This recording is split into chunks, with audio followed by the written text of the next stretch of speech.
Hello everyone, I'm Mr. Night Story, and welcome to tonight's journey toward peaceful sleep. If you're enjoying this content, I would be so grateful if you could take a moment to like this video. I'd also love to hear from you. Please feel free to share in the comments where you're watching from and what time it is there. Your kind support truly helps me continue creating these relaxing experiences for you. Now, please make yourself comfortable as we gently begin tonight's journey to restful sleep. Growing up in Cedar Ridge, Utah in 2019, I learned that some places exist at the intersection of civilization and emptiness. Our house occupied the final lot on Juniper Street, where pavement surrendered to wild grass and endless desert. At 17, I thought I understood the landscape around me, but the vast fields stretching toward distant mountains held secrets I wasn't prepared to uncover. My bedroom window faced east, offering a view of rolling terrain that seemed to breathe with the wind. During summer afternoons, heat mirages would dance across the ground, creating phantom lakes that vanished when you looked directly at them. The optical illusions should have been my first warning about how easily this place could deceive the eye. My closest neighbor, Jake Martinez, lived in the only other house on our dead-end street. His family had moved here 3 years earlier, and we'd become inseparable despite our different backgrounds. Where I was cautious and analytical, Jake was impulsive and fearless. His basement became our sanctuary, equipped with gaming consoles, a mini fridge, and furniture that had seen better decades. The basement's single window well faced the empty cul-de-sac that marked where town planners had once envisioned expansion. Instead of new neighborhoods, the area remained undeveloped, creating a half-finished circle of asphalt that led nowhere. During daylight hours, the incomplete road seemed harmless, even amusing. But as darkness fell, that broken pavement transformed into something that made my skin crawl. Jake's parents worked evening shifts at the regional hospital, leaving us unsupervised most nights. We'd settle into our routine of gaming marathons and junk food, but I found myself increasingly distracted by sounds drifting through that basement window. Initially, I attributed the noises to wildlife or wind-blown debris. The desert supported various nocturnal animals, and identifying every sound seemed impossible. However, certain disturbances didn't fit typical animal behavior patterns. A rhythmic scraping would emerge from the darkness, followed by what resembled labored breathing or choking sounds. These episodes occurred irregularly, sometimes multiple nights in succession, then vanishing for weeks. The unpredictability made them more unsettling than any consistent pattern would have been. By late August, the strange nocturnal activities had established a disturbing rhythm. Jake and I developed an unspoken protocol whenever the sounds began: pause whatever we were doing, exchange worried glances, and strain our ears for additional clues. Neither of us wanted to acknowledge how these incidents were affecting our sleep and concentration. The sounds defied easy categorization. Sometimes they resembled someone dragging heavy objects across rough ground. Other times, we'd hear what could only be described as wet, gurgling vocalizations that made my stomach clench. Most disturbing were the periods of absolute silence that followed these episodes, as if something was deliberately testing our reactions. Jake suggested we investigate one particularly active night in early September. Armed with flashlights and false bravado, we crept upstairs and peered through his kitchen window. The beam of my flashlight swept across the empty cul-de-sac, revealing nothing but cracked asphalt and scattered tumbleweeds. Yet the sensation of being watched pressed against my consciousness like a physical weight. "There's nothing out there," Jake whispered, but his voice carried no conviction. We both saw how the shadows seemed to shift and writhe beyond our light's reach. Something about the darkness felt deliberately evasive, as if it possessed intelligence and malicious intent. The next morning, we examined the area in broad daylight, searching for evidence of nocturnal visitors. The ground showed no clear footprints or disturbances, though certain patches of dirt appeared oddly compressed. Jake found what looked like scratches in the asphalt near the cul-de-sac's center, but we couldn't determine if they were recent or had existed for years. Our investigation raised more questions than answers. If animals were responsible for the sounds, where were the tracks? If human activity was involved, why would anyone lurk in such a remote location? The absence of obvious explanations forced us to consider possibilities that challenged our understanding of the world around us. As September progressed, I noticed changes in my own behavior. I'd catch myself staring out windows, scanning the horizon for movement that never materialized. Sleep became elusive, interrupted by dreams of pursuing something pale and skeletal across moonlit desert. During the day, ordinary shadows seemed to contain hidden threats, and I found myself avoiding areas where visibility was limited. October brought shorter days and longer nights, amplifying my growing anxiety about our isolated location.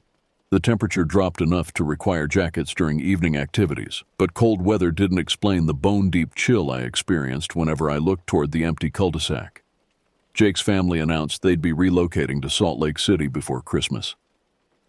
His father had accepted a position at a larger hospital, offering better opportunities and higher pay. The news devastated me, not just because I'd lose my best friend, but because it meant facing whatever lurked in the darkness alone. We spent more time in his basement during those final weeks, partly to savor our remaining friendship, and partly because staying indoors felt safer. The strange sounds continued with increasing frequency, sometimes lasting for hours. On one particularly unnerving night, we heard what sounded like fingernails scraping against glass, though we couldn't locate the source. During a rare moment of courage, I suggested we try recording the sounds with Jake's phone. We positioned the device near the window well and waited in tense silence.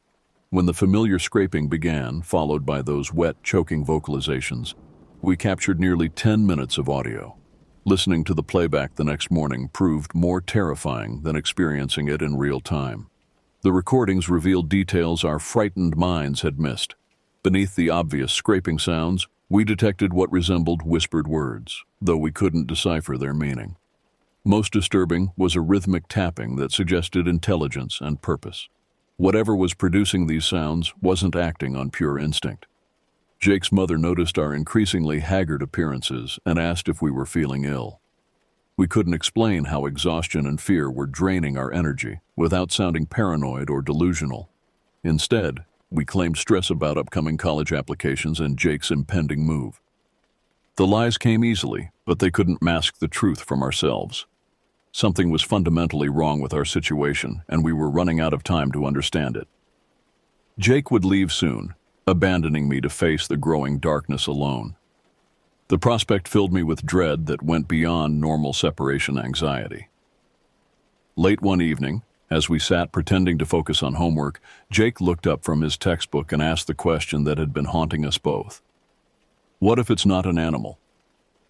November arrived with unseasonable warmth, but the pleasant weather couldn't dispel the oppressive atmosphere that had settled over our neighborhood. Jake's departure date was set for the weekend after Thanksgiving, giving us less than a month to solve the mystery that had been consuming our lives. We decided to conduct a more systematic investigation, documenting every strange occurrence with timestamps and detailed descriptions.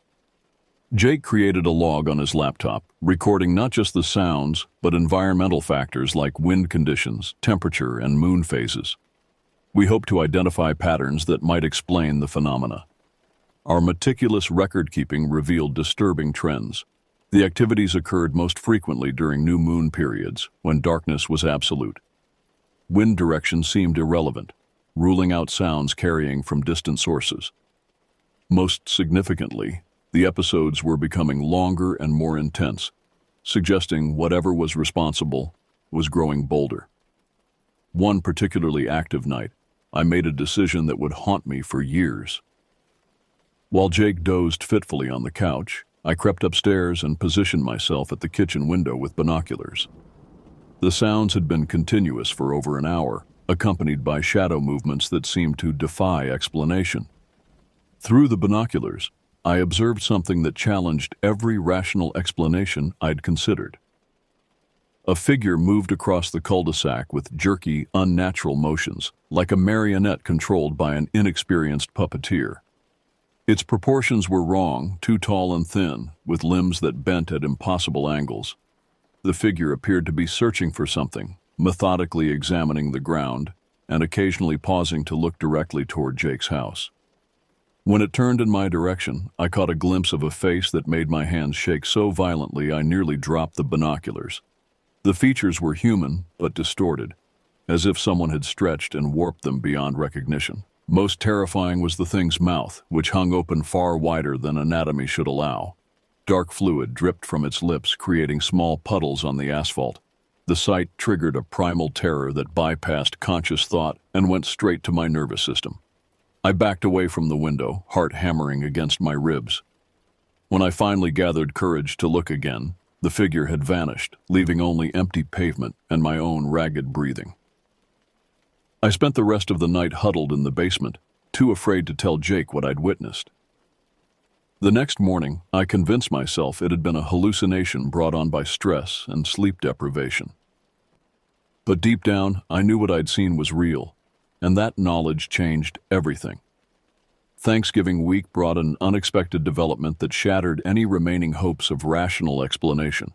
Jake's younger sister, Amy, mentioned seeing the sick man while walking their dog near the cul-de-sac. Her casual reference to something we'd been investigating in secret sent ice through my veins. When we questioned her about the encounter, Amy described a figure that matched my own terrifying observation.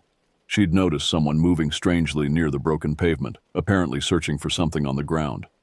What made her account particularly disturbing was her matter-of-fact tone, as if encountering such an entity was perfectly normal. "He looked really sick," she explained to her parents over dinner. "Like he needed to go to the hospital. His arms and legs were all wrong, and he kept making these weird sounds." Jake's parents exchanged concerned glances and promised to contact local authorities about a possible vagrant camping in the area. Their practical response highlighted how different adult and teenage perspectives could be. They saw a potential public health issue. We understood we were dealing with something that defied conventional categorization. The knowledge that others had witnessed the figure both validated our experiences and amplified our fear. If Amy could see it during daylight hours, the thing was becoming more active and less concerned about detection. The implications of this escalation filled me with mounting dread. Jake's anxiety about leaving increased dramatically after Amy's revelation. He confided that he felt guilty about abandoning me to face whatever was lurking in the darkness. We discussed involving our parents, but neither of us could articulate our fears without sounding mentally unstable. The final week before Jake's departure brought a frenzy of strange activity. Every night produced new sounds and disturbances that seemed deliberately designed to torment us. Sleep became impossible as we lay awake listening to scraping, tapping, and those wet, choking vocalizations that made our skin crawl. On Jake's last night, we made a decision that would define the rest of my teenage years. We would confront whatever was out there directly, hoping to gain some understanding of what we'd been experiencing. The plan was simple. Wait for the sounds to begin, then approach the cul-de-sac with flashlights and Jake's father's baseball bat. As midnight approached, we positioned ourselves near the back door, weapons in hand and hearts pounding with terror and determination. The familiar scraping sounds began right on schedule, accompanied by shadow movements that seemed to mock our fears. "Are you ready?" Jake whispered, his voice barely audible above my own ragged breathing. I nodded, knowing this moment would either provide answers or create new nightmares that would follow me forever. We stepped into the cold November air with every muscle tensed for fight or flight. The sounds emanating from the cul-de-sac had grown louder and more agitated, as if our presence had triggered some kind of response. Jake gripped his father's aluminum bat while I carried the largest flashlight we could find. The walk from his back door to the edge of the pavement felt like crossing an enormous distance. Each step brought new waves of terror that threatened to overwhelm my ability to move forward. The rational part of my mind screamed warnings about the stupidity of our plan, but curiosity and desperate need for answers drove us onward. As we approached the broken asphalt, the sounds abruptly ceased, creating a silence so profound it seemed to ring in our ears. The absence of noise was somehow more frightening than the disturbances had been. It suggested intelligence and awareness that surpassed anything we'd previously considered. Jake raised his flashlight and swept the beam across the cul-de-sac's surface. The light revealed nothing but cracked pavement and scattered debris, yet the sensation of being watched pressed against us with suffocating intensity. Something was definitely present, lurking just beyond our ability to detect it. Then we heard breathing, not the labored, choking sounds we'd grown accustomed to, but slow, deliberate respirations that seemed to come from multiple directions simultaneously. The breathing had a wet quality that suggested damaged lungs or airways, adding another layer of horror to our situation. "Where is it?" Jake whispered, his voice cracking with strain. Before I could respond, movement erupted from behind a cluster of sagebrush at the cul-de-sac's far edge. The figure I'd glimpsed through binoculars emerged into our flashlight beam, revealing details that would haunt my dreams for years to come. It had once been human, but disease or injury had transformed it into something barely recognizable. Its skin hung in loose folds, pale and translucent, stretched over bones that jutted at unnatural angles. The face was the worst part. Features melted and reformed by some terrible affliction that had left the mouth permanently agape and dripping. The thing's eyes reflected our flashlight beam like an animal's, but there was human intelligence behind them, an awareness that made its condition infinitely more tragic and terrifying. It regarded us with what might have been curiosity, tilting its head in a gesture that was almost childlike despite the horror of its appearance. Jake raised the baseball bat, but I grabbed his arm. Whatever this creature was, it had once been someone's family member, someone's child. The realization that we were looking at a human being in an advanced state of decay or disease changed everything about our situation. The figure made a sound that might have been an attempt at speech, though the words were unintelligible through its damaged vocal cords. Then it began moving toward us with that jerky, puppet-like gait I'd observed previously. We ran.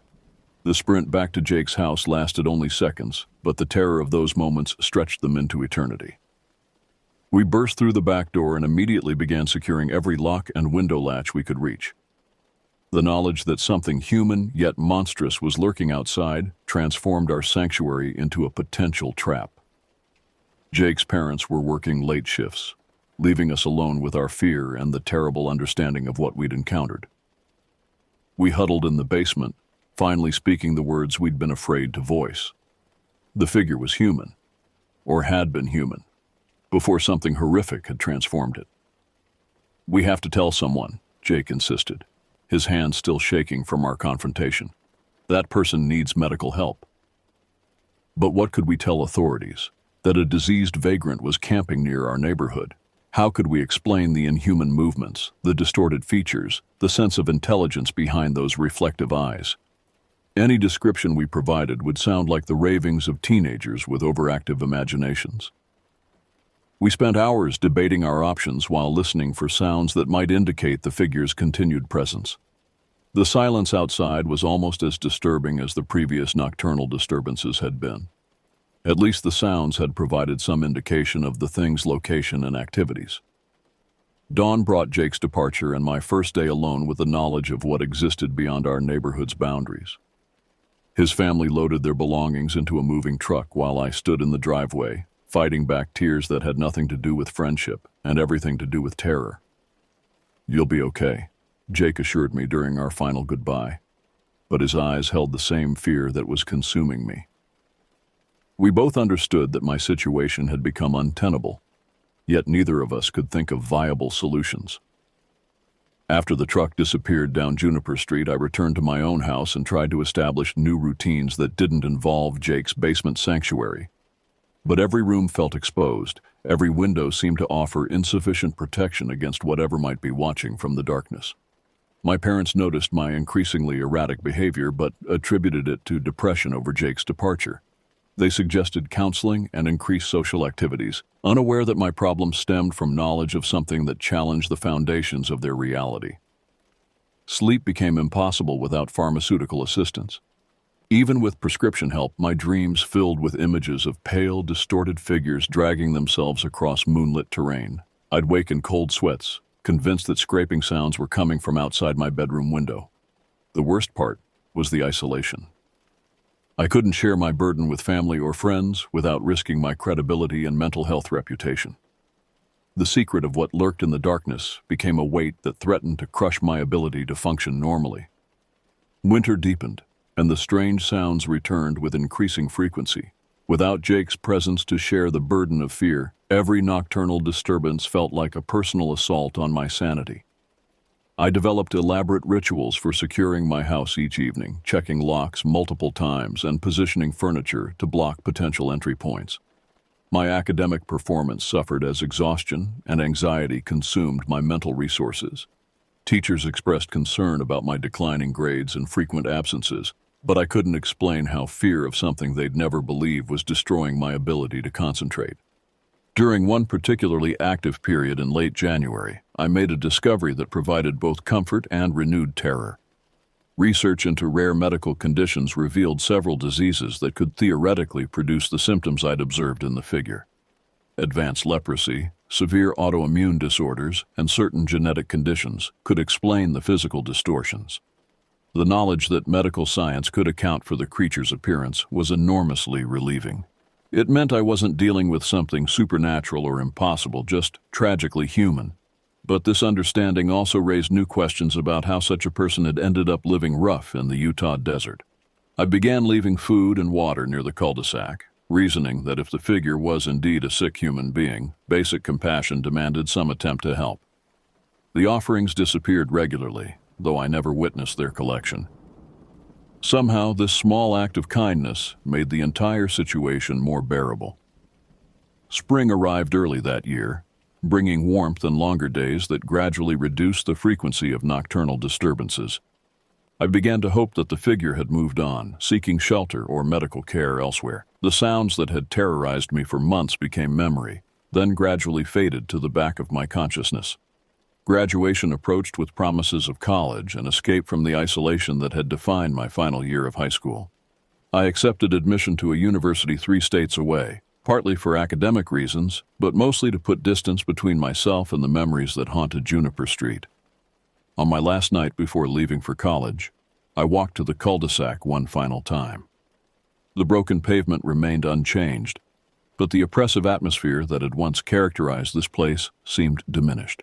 Perhaps the figure had indeed found help, or perhaps death had finally claimed whatever disease had been consuming it. I never saw the pale, distorted figure again, but the experience of those months changed my understanding of the world's hidden corners. Somewhere beyond the boundaries of normal life, suffering exists that challenges our capacity for comprehension and compassion. Years later, whenever I encounter news stories about missing persons or unidentified remains found in remote locations, I remember the creature that lurked near my childhood home.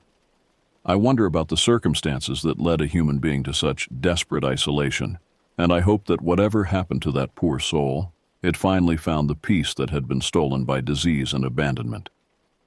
The memory serves as a reminder that horror often wears a human face, and that the monsters we fear most are usually the ones we create through neglect, cruelty, and our failure to care for the most vulnerable among us.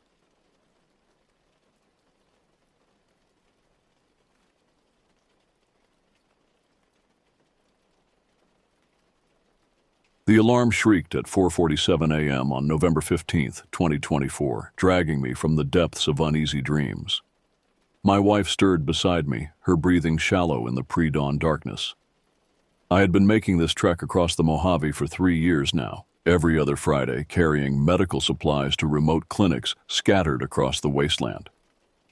The routine had become second nature, yet something about this particular morning felt different, wrong in a way I couldn't articulate. I dressed quietly, my movements mechanical in the dim light filtering through our bedroom curtains. The house felt unnaturally quiet, as if the walls themselves were holding their breath. Outside, the November air carried an unseasonable warmth that made my skin crawl. The weather reports had mentioned unusual atmospheric pressure, the kind that makes animals restless and sensitive people complain of headaches. Loading my sedan with the medical supplies, I noticed how my hands trembled slightly. The boxes contained standard equipment, bandages, antiseptics, emergency medications, but their weight seemed heavier today. Each container felt like it might contain something more sinister than healing supplies. The rational part of my mind dismissed these thoughts as pre-travel jitters, but deep in my gut, dread coiled like a living thing. My wife appeared on the porch, wrapped in her faded blue robe, her hair a mess of sleep-tousled brown. We exchanged our usual morning pleasantries, but her eyes held a concern I hadn't seen before. She kissed me goodbye with unusual intensity, her lips lingering against mine as if she were trying to memorize the moment. "Drive carefully," she whispered, her voice carrying an undertone of genuine fear. "Something feels off about today." I forced a reassuring smile, but her words echoed my own unspoken concerns. The engine turned over with a reluctant growl, and I pulled out of our driveway as the first pale fingers of dawn stretched across the horizon. In my rearview mirror, I watched my wife standing motionless on the porch until the house disappeared behind a rise in the road. The early morning traffic was sparse, just a few long-haul truckers and early commuters heading toward the interstate. As I merged onto Highway 95, the familiar landscape of suburban sprawl gradually gave way to the harsh, unforgiving terrain of the Mojave Desert. The transition always felt like crossing into another world, one where human concerns seemed trivial against the vast indifference of the wasteland. My phone rang as I reached the first checkpoint, my wife's ringtone cutting through the engine noise. I answered through the car's hands-free system, grateful for the company as the empty road stretched endlessly ahead. "How's the drive so far?" she asked, though I could hear the real question beneath. "Are you safe?" "Same as always," I lied, not wanting to voice the creeping unease that had been building since I woke. "Just me in the desert." But even as I spoke, I knew this trip would be different. The morning sun, now fully risen, cast the landscape in harsh, unforgiving light that seemed to expose every crack and crevice in the earth. The shadows fell in strange patterns, creating optical illusions that made me question what I was seeing. Distant mountains wavered in the heat shimmer, appearing and disappearing like mirages. The radio crackled with static, picking up fragments of distant conversations and emergency broadcasts that dissolved into white noise before I could make sense of them. I adjusted the frequency, searching for something stable, but every station seemed infected with the same electronic interference. The silence that followed was somehow worse than the static. As I drove deeper into the desert, the feeling of being watched intensified. It was irrational. There was nothing out here but sand, scrub brush, and the occasional buzzard circling overhead. But I couldn't shake the sensation that unseen eyes were tracking my progress. The desert had always felt alive to me, but today it felt hungry. The sun climbed higher, transforming the desert into a furnace of reflected light and shimmering heat waves. My conversation with my wife continued in fits and starts, punctuated by dead zones where the cell towers couldn't reach. During these silent interludes, the only sounds were the hum of the engine and the whisper of wind against the car windows, a sound that seemed to carry whispered warnings in a language I couldn't understand. Mile marker 127 passed by, then 128, each one marking my deeper penetration into the wasteland's heart. The landscape grew more desolate, more hostile. Stunted Joshua trees reached toward the sky like the arthritic fingers of buried giants, their twisted limbs casting shadows that resembled tortured human forms. Roadkill appeared with increasing frequency, desert creatures that had made the fatal mistake of venturing onto the asphalt during the night. The remains were in various stages of decay, some fresh enough that I could make out the species, others reduced to sun-bleached bones and tattered fur. A coyote lay twisted beside mile marker 131, its jaw locked in what looked like a final scream. Its empty eye socket seemed to track my passage, and I found myself pressing harder on the accelerator without conscious thought. "Are you still there?" My wife's voice crackled through the speakers, startling me back to awareness. "Yeah, sorry. Just focused on the road." I didn't mention the growing collection of dead animals or the way the temperature gauge on my dashboard had begun fluctuating erratically, despite the engine running normally. She told me about her plans for the day, mundane domestic activities that seemed to belong to another universe entirely. As she spoke, I noticed movement in my peripheral vision and glanced at the passenger side mirror. For just a moment, I could have sworn I saw something large and dark keeping pace with the car, running parallel to the highway about 50 yards out. When I looked directly, there was nothing but empty desert. The phenomenon repeated itself several times over the next few miles. Each time I caught a glimpse of movement, something that might have been an animal or a person, or just a trick of the heat and light. But direct observation revealed only the endless expanse of sand and stone. My hands began to sweat despite the air conditioning, leaving damp prints on the steering wheel. At mile marker 134, I passed a historical marker I'd never noticed before, though I'd driven this route dozens of times. The bronze plaque was weathered and difficult to read, but I caught fragments. Tragic accident, November 15, 1987. No survivors. The date made my blood freeze. Exactly 37 years ago to the day. I tried to focus on my wife's voice, anchoring myself to the normalcy of her presence, but static began interfering with the signal. Her words became fragmented, distorted. "Be careful. Something's wrong. Can you hear?" Before dissolving into electronic chaos. "Hello? Are you there?" I called out, but the line had gone dead. The silence that followed felt different from the usual dead zones, heavier, more oppressive, as if something were actively preventing the connection. The road ahead shimmered with heat mirages that took on increasingly disturbing forms. What should have been simple atmospheric distortions began to resemble scenes of violence. Shadowy figures engaged in struggles, vehicles crashed and burning, bodies scattered across imaginary landscapes that dissolved when I tried to focus on them. My speedometer read 73 mph, well within the legal limit, but the sensation of speed felt wrong. The landscape outside my window seemed to be moving too slowly, as if I were trapped in some temporal anomaly where time itself had become unstable. The sun, despite climbing toward its zenith, cast shadows at impossible angles that hurt to look at directly. A new sound began to penetrate the car's interior, a low, rhythmic thumping that seemed to come from everywhere and nowhere at once. It reminded me of a massive heartbeat, or perhaps the rotor blades of some distant helicopter, though the sky remained empty of aircraft. The sound grew stronger as I approached mile marker 137, where the road began a series of curves that would wind through a particularly desolate section of the desert.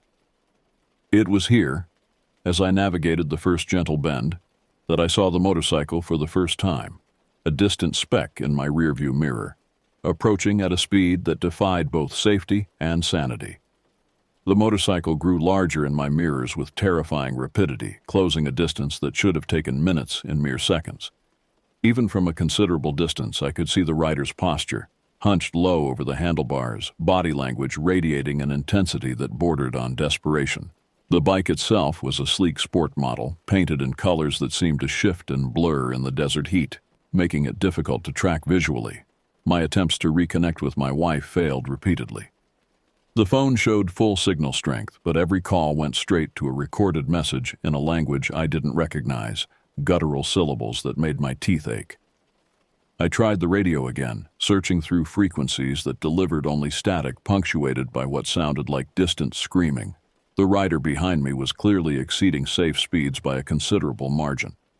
This stretch of highway was notorious for its deceptive turns. What appeared to be gentle curves from a distance often proved to be sharp bends with insufficient banking and inadequate sightlines. Posted speed limits dropped to 45 mph for good reason, though most drivers ignored the warnings until it was too late. I'd seen the aftermath of accidents on this road before. The desert's extreme conditions turned crash scenes into horrific tableau. Metal superheated by the sun, human remains desiccated beyond recognition, personal effects scattered across square miles of wasteland where they would remain for decades. Search and rescue operations were complicated by the terrain and the way the desert seemed to swallow evidence, hiding bodies in ravines and gullies where they might never be found. The motorcycle continued its relentless approach, and I began to make out details that shouldn't have been visible at such a distance. The rider wore no protective gear beyond a helmet that appeared to be cracked or damaged, the surface reflecting light in fractured patterns. His clothing, or what I could see of it, appeared to be torn and stained, as if he'd already been in an accident. But that was impossible. There had been no other vehicles on the road, no signs of any incident. Unless... A chill ran through me, despite the desert heat pouring through the windshield. What if I was witnessing something that had already happened? The historical marker's date echoed in my mind. November 15th, 1987. Exactly 37 years ago. The same date, the same stretch of road, the same deadly combination of excessive speed and unforgiving curves. I pressed harder on the accelerator, though I couldn't articulate why. Some primitive instinct was screaming at me to increase the distance between myself and the approaching rider, as if proximity to whatever was happening behind me might somehow trap me in its trajectory. The landscape around me began to change in subtle ways. The color of the sand shifted from its usual tan and gold to deeper, more ominous shades that reminded me of dried blood. The shadows cast by the sparse vegetation seemed to move independently of their sources, writhing and reaching across the highway like grasping fingers. Dead animals appeared with increasing frequency alongside the road, not just the usual roadkill, but creatures that seemed to have died in positions of terror, their limbs contorted as if they'd been fleeing something before death overtook them. A hawk hung motionless in the air above the highway, its wings spread but unmoving, as if it had been frozen mid-flight. The motorcycle was close enough now that I could hear its engine, a high-pitched whine that seemed to harmonize with the mysterious thumping sound that continued to pulse through the air. The combination created a rhythm that was almost hypnotic, threatening to lull me into the same reckless trance that had apparently overtaken the rider. Mile marker 139 flashed past, and I realized I was approaching the most dangerous section of the highway, a series of S-curves that dropped into a natural depression before climbing sharply toward a ridge. The curves were posted at 35 mph, with yellow warning signs spaced at regular intervals, but I'd watched countless drivers ignore the warnings and take the turns at highway speed. Most made it through safely, though with obvious strain on their vehicles and nerves. Some didn't. The motorcycle was now close enough that I could see the rider clearly in my mirrors. What I observed made no sense. His helmet was indeed cracked, with fractures running across the surface in a spider web pattern. But beneath the damaged visor I caught glimpses of something that couldn't be right. Shadows where a face should be, or perhaps a face that was all shadows. His riding position was wrong too. Instead of the controlled crouch of an experienced motorcyclist, he seemed to be clinging to the handlebars with desperate intensity, his body language suggesting not skill, but barely controlled panic. Yet the bike continued its perfect trajectory, maintaining impossible speeds with mechanical precision. I was now doing 80 mph in a 65 zone, my speedometer needle dancing nervously as I tried to maintain distance from the approaching nightmare. The rational part of my mind insisted I was experiencing some form of heat-induced hallucination, that the combination of desert conditions and anxiety was creating false perceptions. But the motorcycle was real. Its engine noise was real. And the growing certainty that I was about to witness something unspeakable was more real than anything I'd ever experienced. The first of the S-curves appeared ahead, marked by a yellow diamond sign showing a curving arrow and the number 35. The motorcycle behind me showed no signs of slowing. If anything, its speed seemed to be increasing, the engine note climbing to a scream that made my filling ache. I eased off my own accelerator, hoping to create more distance, but the bike closed the gap with supernatural swiftness. As I entered the first curve, I watched in my rearview mirror as the rider approached the turn at what had to be close to 100 mph. The laws of physics dictated that he would either have to slow dramatically or leave the roadway entirely. There was no middle ground, no margin for error. The rider chose neither option. Instead, he seemed to accelerate into the curve, his bike leaning at an angle that should have sent him sliding across the asphalt in a shower of sparks and torn metal. But somehow, impossibly, the motorcycle held its line, defying both gravity and common sense as it carved through the turn with mechanical precision. I completed my own turn at a more reasonable speed and immediately faced the second curve, this one even sharper than the first. Posted signs warned of a 25 mph recommended speed, with additional placards showing the silhouette of an overturned vehicle. The desert floor beyond the guardrail dropped away into a rocky ravine where several wrecked cars from previous accidents lay rusting in the sand. The motorcycle was now close enough that I could see individual details that made my vision blur with incomprehension. The rider's leather jacket was shredded, revealing what looked like exposed ribs beneath. But not the white of bone, something darker, something that seemed to absorb light rather than reflect it. His gloved hands gripped the handlebars with such force that I could see the material bulging around his knuckles, as if tremendous pressure were building up beneath the surface. I took the second curve and immediately saw the third ahead, the sharpest of the series, where the road dropped suddenly before banking hard to the left. A concrete barrier stood between the highway and a nearly vertical drop of at least 100 feet. Metal scars in the barrier testified to previous impacts, and I'd heard stories of vehicles that had gone over the edge and simply vanished into the desert below. My phone buzzed with an incoming call, startling me so badly that I nearly jerked the wheel. The caller ID showed my wife's name, but when I answered, the voice that came through the speakers wasn't hers. "You should have stayed home today," the voice said. It was male, gravelly, speaking through what sounded like a throat full of sand. "Some things are meant to happen." I ended the call immediately, my hands shaking as I gripped the wheel. The phone rang again, but I ignored it, focusing all my attention on the approaching curve. In my mirrors, I could see the motorcycle entering the second turn, still maintaining impossible speed, still defying every law of physics and probability. The third curve rushed toward me, and I found myself trapped in a dilemma. If I maintained my current speed, I would successfully navigate the turn, but would be perfectly positioned to witness whatever was about to happen to the motorcyclist. If I slowed down significantly, I might find myself too close to whatever catastrophe was approaching. I chose to slow down, dropping my speed to 40 mph as I entered the curve. The motorcycle behind me showed no such restraint. Through my mirrors, I watched it approach the deadly turn at undiminished speed, the rider's posture now more desperate than ever. For the first time since I'd noticed him, he seemed to be fighting the machine rather than controlling it, as if the bike had developed a will of its own. What happened next would haunt me for the rest of my life. Instead of attempting to navigate the curve, the motorcycle launched itself straight ahead, following the trajectory it had maintained throughout its impossible journey. The rider made no attempt to turn, no effort to brake.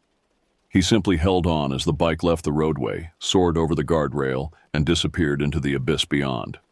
The silence that followed was more deafening than any explosion could have been.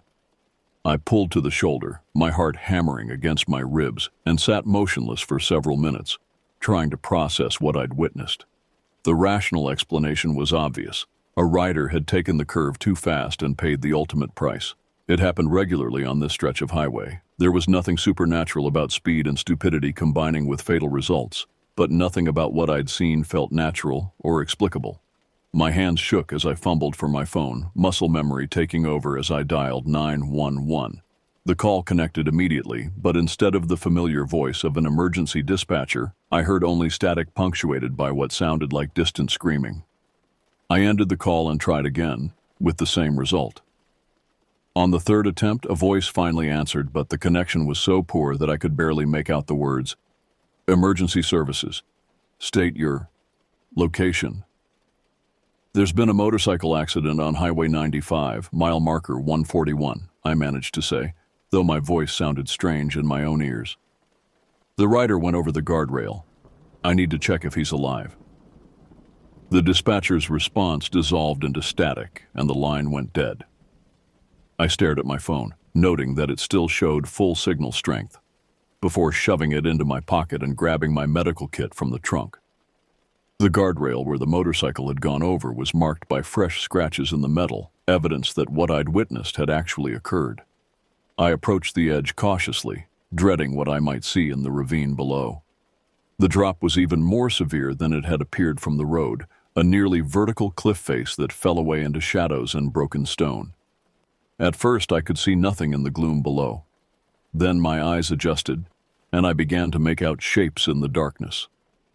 What I saw defied every expectation I'd formed about the crash. The motorcycle lay far below, but not in the mangled wreckage I'd anticipated. Instead, it appeared to be intact, sitting upright on its kickstand, as if it had been gently placed there rather than hurled from the highway above. Even more impossibly, I could see a figure standing beside it, the same rider who should have been dead or dying from massive trauma. I called out, my voice echoing off the canyon walls. "Are you injured? Can you hear me?" The figure below turned toward the sound of my voice, and what I saw made my vision swim with vertigo that had nothing to do with the height. Where the rider's face should have been, there was only darkness, not shadow, but an absence of light so complete that it seemed to pull at my eyes, threatening to drag me into its depths. The figure raised one arm in what might have been a wave or a beckon, and I heard a voice drift up from the ravine, not shouted to cover the distance, but whispered, as if the speaker were standing directly beside me. "Come down! Come see what the desert has been hiding!"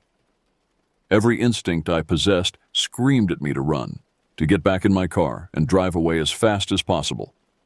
But my medical training, my oath to help the injured, compelled me to find a way down to the crash site. I couldn't abandon someone who might be hurt, regardless of how strange the circumstances appeared. I found a game trail that switched back down the canyon wall, a narrow path carved by decades of flash floods and desert animals. Each step sent loose rocks clattering into the darkness below, the sound magnified by the canyon's acoustics into an avalanche of noise. The descent took 20 minutes that felt like hours, and with each step, the temperature seemed to drop despite the blazing sun overhead. The air grew thick and oppressive, carrying scents that didn't belong in the desert: rot and decay, dampness and mold, the metallic tang of old blood. My breathing became labored, as if the atmosphere itself were becoming hostile to human lungs. When I finally reached the bottom of the ravine, I found myself in a landscape that seemed to exist in a different season, possibly a different century. The sand here was dark, almost black, and littered with debris that had clearly been accumulating for decades. Rusted car parts, bleached bones, fragments of clothing and personal effects, the detritus of countless accidents that had occurred over the years. But dominating the scene was the motorcycle, sitting exactly as I'd seen it from above. The machine appeared to be in perfect condition, its chrome gleaming despite the dim light filtering down from the canyon rim. The rider stood beside it, motionless, waiting. I approached cautiously, my medical kit clutched in white-knuckled hands. "Sir, are you injured? I'm here to help." The figure turned toward me, and I got my first clear look at what I was dealing with. The man appeared to be in his early 20s, with dark hair and regular features that might have been handsome under different circumstances. But his skin had a waxy, unnatural pallor, and his eyes, when they caught the light, reflected like an animal's. "I've been waiting," he said, his voice carrying the same whispered quality I'd heard from above. "Waiting for someone to witness, someone to remember." "Remember what?" I asked, though part of me already knew I didn't want to hear the answer. He gestured toward the scattered debris around us. "All of this. All of us. We keep happening, over and over, but no one sees, no one remembers. The desert swallows the evidence, and the world forgets." As my eyes adjusted to the dim light filtering into the ravine, I began to make out more details of the scene around me. What I had initially taken for random debris was actually organized in a disturbing pattern. The rusted metal, bleached bones, and scraps of fabric were arranged in rough circles, as if marking the locations of individual accidents. Each circle contained similar elements: vehicle parts that corresponded to a specific type of crash, personal effects that told a story of final moments, and always, at the center, a collection of bones that had been picked clean by scavengers and bleached white by the desert sun. "How long have you been here?" I asked the rider, though I wasn't sure I wanted to know the answer. "Since November 15th, 1987, he replied, confirming my worst fears. "The same date, the same curve, the same ending. Every year I make the same ride, hoping someone will finally see, finally understand what this place really is." I looked around the ravine with new eyes, seeing it not as the result of random accidents over time, but as something more deliberate, more malevolent. The desert hadn't simply collected the refuse of human carelessness. It had been feeding on it. "There are others," the rider continued, gesturing toward the organized debris fields. "Carmen Delgado, 1987, crashed her Camaro in the same storm that took me. James Morrison, 1991, lost control trying to avoid a coyote. Rebecca Chen, 1998. No, wait, you said not to mention certain names." He paused, his reflection on the instruction unsettling me even more than his presence. "Susan Walker, 1998, Fell asleep at the wheel coming back from Las Vegas. David Price, 2003. Hydroplaned during a flash flood. Maria Santos, 2007. Rear-ended by a drunk driver and pushed over the edge. The list continued, each name representing a tragedy, a life ended violently in this godforsaken place. But what disturbed me most was the pattern. Accidents occurring on the same date, November 15th, spanning decades but always returning to this specific location. Why November 15th? I asked. Because that's when it started, he replied. The first one, before any of us, before the highway was even built. Something happened here that opened a door. The desert learned to hunger for more than water. I knelt beside one of the debris circles, examining what appeared to be the remains of a station wagon from the 1970s. Mixed in with the rusted metal were personal items, a child's toy, a woman's purse, a man's wallet with credit cards that had expired decades ago. But there were other things too, objects that didn't belong to any recognizable crash scene. Fragments of pottery that looked ancient, Native American in design, arrowheads carved from obsidian, bits of bone that appeared too old to belong to recent accidents. Whatever had been claiming lives at this location had been doing so for far longer than the modern highway system. The Mojave tribes knew about this place, the writer said, as if reading my thoughts. They called it the Hungry Ground. Said it was where the earth opened up and swallowed things. Animals, people, anything that carried life. They avoided it, told stories to keep their children away. He paused, his unnatural eyes fixed on something in the distance. But then the white settlers came, and they didn't listen to the stories. Built a trading post right here in the canyon. Entire families disappeared one by one, until there was no one left to tell what happened. And the highway. Built right over the old trading post. The engineers probably thought they were being practical, following the natural contours of the land. They had no idea they were feeding the hunger, giving it a steady supply of victims. I stood up, my legs unsteady. The medical kit in my hands felt absurdly inadequate for the situation I'd stumbled into. What do you want from me? Tell the story. Make people understand that this isn't just a dangerous curve or a coincidence of dates. Make them understand that some places are fundamentally wrong, that they exist to consume rather than sustain life. No one will believe me. Then the next November 15th, someone else will die here, and the next year someone else. The cycle will continue because people refuse to acknowledge what they can't understand.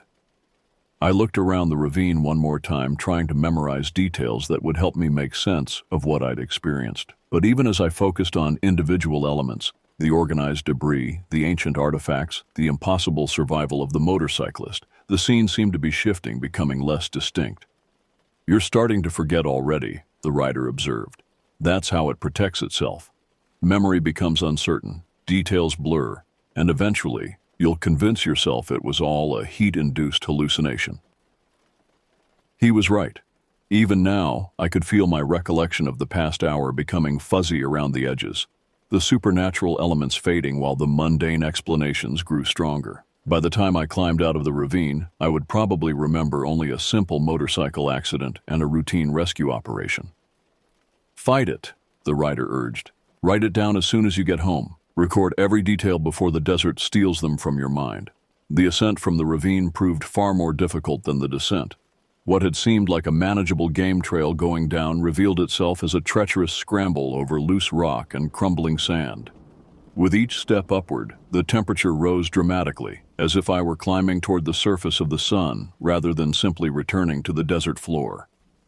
My medical kit, which had felt light during the descent, now seemed to weigh 100 pounds. The straps cut into my shoulders, and the metal clasps grew hot enough to burn through my shirt. But worse than the physical discomfort was the growing sense that something was following me up the cliff face. I paused frequently to catch my breath and look back toward the bottom of the canyon. Each time the scene below appeared different, sometimes showing the organized debris circles and impossible motorcycle, sometimes revealing only empty sand and scattered rocks. The rider was visible in some glimpses, absent in others, as if reality itself couldn't decide what version of events to present. During one of these rest stops, halfway up the cliff, I heard voices drifting up from below. Not the writer's whispered words, but a chorus of different speakers, Men, women, children, all talking at once and overlapping conversations that made no sense individually but combined into a message of desperate warning. Don't let them forget. Tell someone who will listen. November 15th comes every year. The hungry ground is never satisfied. Remember our names. Remember what happened to us. I fumbled for my phone, thinking to record the voices, but the device showed no signal and wouldn't respond to any input. The screen remained black, despite multiple attempts to power it on, as if the canyon's influence extended to electronic devices. The final section of the climb was the most harrowing.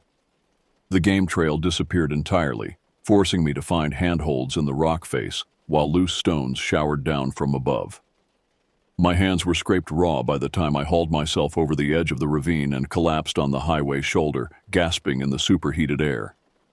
My sedan sat exactly where I'd left it, looking ordinary and comforting after the nightmare I'd experienced below. But as I approached the vehicle, I noticed details that hadn't been there before, or that I hadn't noticed. A fine coating of sand covered the windshield despite the lack of wind. The tires had collected an unusual amount of debris, as if the car had been driven for miles over rough terrain rather than simply parked on asphalt. Most disturbing of all, the driver's seat was warm to the touch, as if someone had been sitting in it recently. I started the engine with shaking hands, desperate to put distance between myself and the accursed stretch of highway. But as I pulled back onto the road, I caught a glimpse of something in my rearview mirror that made my blood freeze. The guardrail where the motorcycle had gone over showed no signs of impact. The metal surface was unmarked, unbent, without even a scratch to indicate that anything had ever struck it. More impossibly still, there was no gap in the barrier, no opening through which a vehicle could have passed. I stopped the car and got out, walking back to examine the guardrail closely. The metal was old and weathered, marked by decades of desert storms and temperature extremes, but completely intact. Paint transfers from previous minor impacts were clearly visible, but none were fresh. None could have been made by a motorcycle just minutes before. Standing at the edge of the drop-off, I peered down into the ravine where I'd just spent the most terrifying hour of my life. What I saw below bore no resemblance to the scene I'd left minutes earlier. The canyon bottom was empty except for a few tumbleweeds and the usual collection of sun-bleached stones. No debris circles, no ancient artifacts, no impossible motorcycle sitting upright in the sand. Even the game trail I'd used for my descent was gone, replaced by a sheer rock face that no human could possibly climb. I returned to my car in a state of complete confusion, my mind struggling to reconcile what I'd experienced with what I was now observing. The most rational explanation was that I'd suffered some form of heat-induced breakdown, a complex hallucination brought on by dehydration and stress. But the scratches on my hands from climbing were real. The sand in my shoes was real. The ache in my muscles from the physical exertion was undeniably real. As I drove away from the cursed location, I tried my phone again. This time it worked perfectly, connecting immediately to emergency services when I dialed 911. 911, what's your emergency? I thought I witnessed a motorcycle accident on Highway 95 near mile marker 141, but when I investigated, I couldn't find any evidence of a crash. There was a pause before the dispatcher responded. Sir, we haven't received any reports of accidents in that area today. Are you certain you saw something that required emergency response?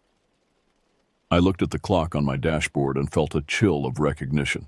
According to the display, only 10 minutes had passed since I'd first spotted the motorcycle in my rearview mirror. 10 minutes for an experience that had felt like hours, for a climb that should have taken at least 30 minutes, for conversations and revelations that had seemed to last far longer than the available time would allow. Never mind, I told the dispatcher. I think I was mistaken. The remainder of my drive passed in a haze of confusion and mounting dread. Every mile marker seemed to mock my experience, counting off the distance from a location where something impossible had occurred. Or hadn't occurred. The uncertainty was perhaps the most maddening aspect of the entire episode. I tried calling my wife several times, needing to hear her voice, to anchor myself to something normal and real. But each attempt went straight to voicemail, the same recorded greeting I'd heard thousands of times before, now sounding foreign and somehow threatening. When I finally reached the remote clinic that was my destination, I went through the motions of delivering the medical supplies like an automaton. The staff there noticed my distracted state, commenting that I looked like I'd seen a ghost. Their casual observation struck closer to the truth than they could have known. The drive home should have been routine, a simple reversal of the morning's journey. But as I approached mile marker 141, my hands began to shake on the steering wheel.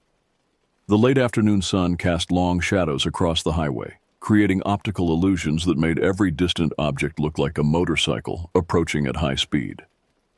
I slowed to a crawl as I passed the location where everything had happened, or hadn't happened. The guardrail remained unmarked, the drop-off empty of anything but ordinary desert landscape. But something felt different about the place, as if it were watching me pass, noting my return, filing away my presence for future reference. Once I was safely past the cursed location, I pulled over and attempted to make sense of my experience by writing down every detail I could remember. But even as I tried to capture the events in words, I could feel them slipping away, becoming less distinct, more dreamlike. The rider's face, which had been so vivid during our conversation, now seemed blurred and indistinct. The organized debris in the ravine, which had been so clearly arranged in patterns, now seemed like it might have been random scatter that my stressed mind had imposed meaning upon. Even the physical sensations, the scratches on my hands, the ache in my muscles, began to feel like they might have other explanations. By the time I reached home, I was no longer certain what had actually occurred and what might have been elaborate fantasy. My wife greeted me with her usual warmth, asking about my day as if nothing unusual had happened. When I tried to explain my experience, the words came out jumbled and unconvincing even to my own ears. "You look exhausted," she said, studying my face with concern. "Maybe you should see a doctor. Heat stroke can cause hallucinations, you know." I nodded, accepting the reasonable explanation she offered. But that night, as I lay in bed listening to the desert wind whisper against our windows, I couldn't shake the feeling that something fundamental had changed. The world felt less solid, less reliable, as if I'd glimpsed the fragile boundary between the explicable and the impossible. Sleep came fitfully, filled with dreams of endless highways and shadowy figures beckoning from roadside ditches. I woke repeatedly, checking the calendar on my phone, confirming that the date was indeed November 15th, that this day of strange occurrences was real and not just another layer of the dream. In the weeks that followed, I researched the history of Highway 95, looking for any evidence to support the writer's claims about the location's dark past. I found records of accidents at mile marker 141, more than the statistical average would suggest, but nothing that couldn't be explained by the dangerous curve and poor visibility conditions. The historical marker I'd noticed during my morning drive proved to be more elusive. On subsequent trips, I could never find it again, though I searched carefully each time I passed the location. Whether it had never existed or had simply been removed, I couldn't determine. What haunted me most was the specific nature of the writer's claims about November 15th. I made a point of driving that route every year on that date, watching for any signs of unusual activity. Some years passed without incident, reinforcing my belief that the entire experience had been a heat-induced hallucination. But other years, I saw things in my peripheral vision that made me question everything I thought I knew about reality. A glimpse of movement in the ravine below the guardrail, the sound of an engine where no vehicle should be, fresh scratches in metal that had been unmarked the day before. Never again did I experience anything as vivid and comprehensive as that first encounter, but the accumulation of small incidents, minor impossibilities, and unexplained coincidences gradually convinced me that something genuinely supernatural haunts that stretch of highway. I never found the courage to descend into the ravine again, though I sometimes stopped at the location and called down into the darkness, hoping for some response that would either confirm or deny what I'd experienced. The canyon remained silent, keeping its secrets buried beneath decades of wind-blown sand. Now, years later, I still make that drive occasionally, though I've retired from the medical supply delivery job that originally took me through the area. Each time I pass mile marker 141, I slow down and scan the surrounding desert, looking for signs of the impossible. And sometimes, just sometimes, I see a distant speck in my rearview mirror, approaching at impossible speed, and I remember the writer's words about cycles repeating, about some things being meant to happen. On those occasions, I press harder on the accelerator and pray to God that I never again become a witness to whatever eternal tragedy plays out on that cursed stretch of highway. Some stories are too terrible to observe, and some truths are too dangerous to know. But the writer was right about one thing: memory fights against forgetting, even when forgetting would be a mercy. And so I carry the weight of that November day, uncertain whether I experienced supernatural horror or elaborate delusion, but certain that some places in this world are fundamentally wrong, hungry for human life and sustained by human suffering. The desert remembers everything, even when we try to forget.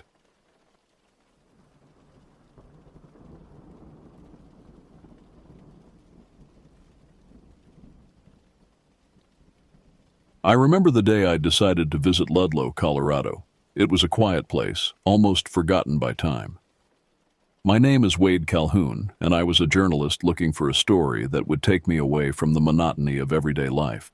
I had heard rumors about disappearances in the area, and being a man driven by curiosity, I decided to see if there was any truth to them. The assignment editor at the Denver Chronicle had laughed when I pitched the story. Ludlow? That mining ghost town? Nothing's happened there since the massacre in 1914, he said, referring to the infamous labor dispute that had put the town on the map for all the wrong reasons. But I'd seen the pattern in police reports: 5 missing persons cases in 3 years, all within a 20-mile radius of Ludlow, all unsolved. Take a long weekend if you want, my editor had conceded, but don't expect to publish anything unless you find something concrete. That was all the permission I needed. I'd been chasing stories about the unexplained for years, hoping to make my mark with something truly remarkable. Most had led nowhere, but this one felt different. The disappearances followed no pattern: different ages, genders, backgrounds, except for one detail. All had last been seen near Ludlow. I drove my old Ford pickup through the winding roads that led to Ludlow, the trees closing in on either side like silent sentinels. The sky darkened as I drove, though it was barely past noon. The radio signal had died 30 miles back, leaving me with only the rumble of tires on asphalt and my own thoughts for company. The landscape changed subtly as I approached. The vegetation seemed sparser, the trees more twisted and gnarled. Even the air felt different, heavier somehow, as if reluctant to fill my lungs. I rolled up the window against a sudden chill despite the summer heat. A weathered sign announced Ludlow, Pop 57. The number had been crossed out several times, each correction lower than the last. Someone had scrawled 42 in fading red paint at the bottom. I wondered how many of those 42 souls still walked among the living. The town was small, barely more than a few scattered houses and a general store that looked like it hadn't seen a new coat of paint in decades. Most buildings stood empty, windows boarded or broken, porches sagging like weary shoulders. The few occupied homes had an air of resignation about them: curtains drawn tight despite the daytime hour, yards untended, mailboxes rusted shut. I stopped at the store to get my bearings and maybe pick up some local gossip. A bell above the door jangled discordantly as I entered, the sound unnaturally loud in the stillness.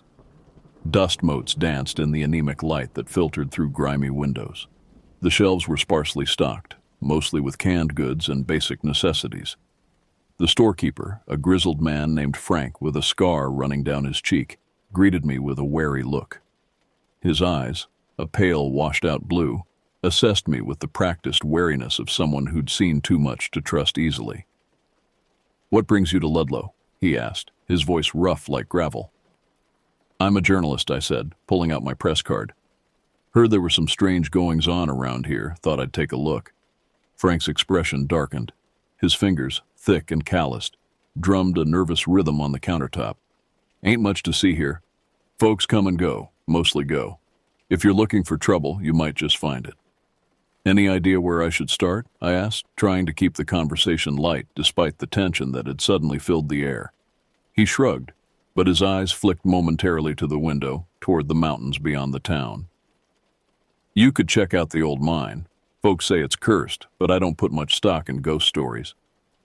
His dismissive tone didn't match the fear that had momentarily flashed across his face. I thanked him and bought a map, some beef jerky, and batteries for my flashlight. As he rang up my purchases, I noticed his hands were trembling slightly. "How long has the mine been closed?" I asked casually. "Officially? Since '52. But folks have been staying clear of it a lot longer than that." He leaned forward, his voice dropping to a near whisper. "Listen, if you know what's good for you, you'll do your little interview with the sheriff, take some pictures of the monument to the massacre victims, and be on your way before sundown." "Are you warning me about something specific, Frank?" He straightened up abruptly, as if catching himself. "Just saying Ludlow ain't a place for outsiders. Never has been." As I left the store, I couldn't shake the feeling that Frank knew more than he was letting on. The sky was overcast, casting a gloomy pall over the landscape. It felt like the world was holding its breath. I checked into the town's only accommodation, a dilapidated motel called the Wayside Inn. The ancient clerk barely looked up from her crossword puzzle as she handed me a key attached to a heavy wooden fob. "Room 7. "The last room at the end of the row," she informed me, as if the placement held some significance I should understand. The room smelled of mothballs and stale cigarette smoke. I threw my duffel bag onto the bed, watching as a small cloud of dust rose from the faded coverlet. The walls were thin enough that I could hear the hum of a television from somewhere nearby, though the sound seemed to fade in and out like a poorly tuned radio. I pulled out my notebook and jotted down my observations so far. Nothing concrete, just impressions. The town's eerie stillness, Frank's barely concealed fear, the watching eyes I felt but couldn't see. I was being paranoid, probably. Years of chasing ghost stories had made me see shadows where none existed. But as I stood at the window, looking out at the gathering dusk, I saw a figure standing motionless at the edge of the trees behind the motel. Too far away to make out features, just a silhouette darker than the shadows around it. I blinked, and it was gone, like a mirage dissolving into the twilight. I tried to convince myself it had been nothing, a trick of the light, my imagination running wild. But deep down, I knew better. In Ludlow, I was being watched, and whatever was watching wasn't human. That night, I dreamed of tunnels that twisted impossibly deep into the earth, and of something ancient stirring in the darkness below. Morning brought no comfort. I awoke to a gray, listless dawn, my sleep having been fitful at best. The dreams, of being pursued through endless tunnels by something I couldn't see but could sense, had left me exhausted. My mouth tasted of copper and earth. After a quick shower in water that never quite warmed up, I dressed and headed out. My plan was to speak with the sheriff before checking out the mine Frank had mentioned. Official accounts first, then verification. The sheriff's office was a squat brick building near the center of town. Sheriff Hank Wilcox was a man who wore his authority like armor. Tall, broad-shouldered, with a face weathered by years of seeing the worst humanity had to offer. His dark eyes held no warmth when I introduced myself. "Another reporter," he said flatly. It wasn't a question. "What is it with you people? Can't you let sleeping dogs lie?" "I'm interested in the disappearances," I replied, pulling out my notepad. 5 people in 3 years. That's a high number for a town this size. Wilcox's expression hardened. "Those are ongoing investigations." "Any leads?" "People wander into the wilderness unprepared. They fall, get lost, die of exposure. It happens." "All 5 of them? No bodies recovered?" The sheriff leaned forward. "Mr. Calhoun, let me give you some advice. This is the kind of town where folks mind their own business. I suggest you do the same." I changed tactics. "What can you tell me about the old mine?" Something flickered behind his eyes, the same fear I'd seen in Frank's. "It's private property. Dangerous. Stay out of it." "Who owns it?" "Mining company went bankrupt decades ago. Land's in legal limbo." He stood, making it clear our conversation was over. "Now, if you'll excuse me, I have actual work to do."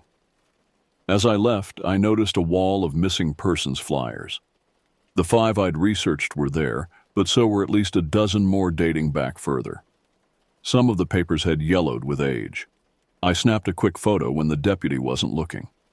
Outside, the town seemed even more oppressive under the weight of leaden clouds. I drove toward the mine, the dirt road rough and pitted. My truck bounced and shuddered as if attempting to turn back of its own accord. The entrance to the mine was set into the side of a hill, partially obscured by overgrown vegetation. A rusted sign warned, "Danger, no entry," in faded letters. The entrance was boarded up, but someone had clearly been there recently. The boards were pried loose, and there were fresh footprints in the dirt. I sat in my truck for a long moment, debating the wisdom of entering alone. The rational part of my brain screamed warnings. Abandoned mines were dangerous, full of cave-ins, bad air, and other hazards. But the part of me that had always chased stories, that had brought me to Ludlow in the first place, propelled me forward. I grabbed my flashlight, a bottle of water, and my camera.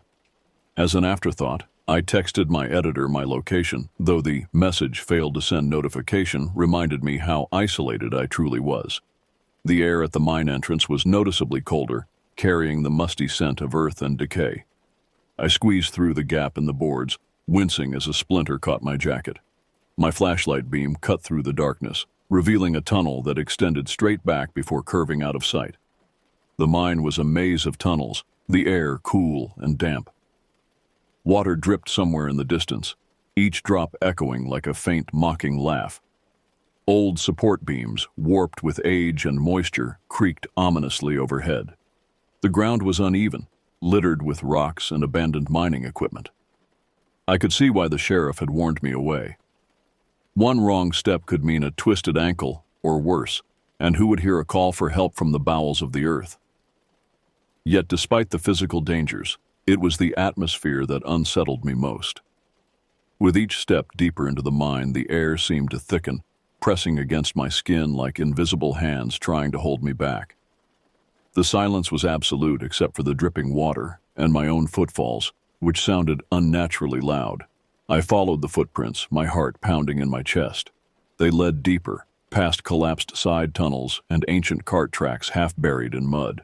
The deeper I went, the more oppressive the atmosphere became. I turned a corner and saw something that made my blood run cold. There on the ground was a shoe. It was covered in dirt and looked like it had been there for some time. I picked it up and examined it. It was a woman's shoe, small and once expensive, and it didn't look like it belonged to any miner. I snapped a photo, the flash momentarily illuminating the tunnel in stark relief. In that brief flare of light, I thought I saw movement further down the passage, a shifting of shadows that couldn't be explained by the static beams of the mine. "Hello?" My voice sounded thin and insubstantial. "Is anyone there?" No answer came, but I could have sworn I heard breathing, slow and deliberate, like something trying to remain undetected. Logic told me it was just the air current moving through the tunnels, but primal instinct screamed otherwise. I pressed on, my flashlight casting long shadows on the walls. The tunnel widened into a larger chamber, and I froze. In the center of the room was a makeshift camp. There were blankets, an empty can of beans, and a notebook. The camp looked recent. Weeks old at most, not years. I picked up the notebook and flipped through it. The entries were scrawled in a hurried hand, detailing the writer's descent into madness. The first pages were methodical observations, geological notes, sketches of the mine layout, references to the anomaly the writer had come to study. But as the entries progressed, the writing became increasingly erratic. Day 7. Something is watching me. I feel its eyes every time I turn my back.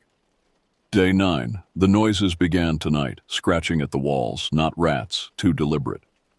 Day 12. I tried to leave today, got lost. The tunnels have changed. They're not the same as my maps. It's impossible. Day 14. It speaks to me now. Not in words, in my head. It knows my name. It knows everyone's name. The last entry was cut off mid-sentence, the pen trailing off the page in a jagged line. I saw it today. It's not what I thought.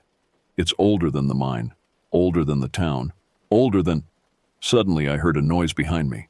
I spun around, but there was nothing there. My pulse quickened, and I backed away, stumbling over a rock. The flashlight beam wavered, dancing across the chamber walls. As I regained my footing, I noticed a narrow passageway that seemed to lead deeper into the mine. It wasn't on the crude map sketched in the notebook. The passage mouth was oddly shaped, almost like it had been melted rather than carved or eroded. Against my better judgment, I decided to follow it. The passage was tight, and I had to squeeze through in some places. The walls were rough, scraping against my jacket.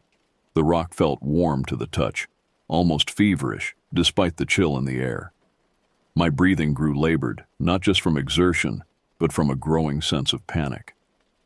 I kept my flashlight trained ahead, wary of what might be waiting for me, but equally afraid to look behind. The passage opened up into another chamber, this one larger and more sinister. The air smelled different here, metallic and rotten, like blood and decaying vegetation.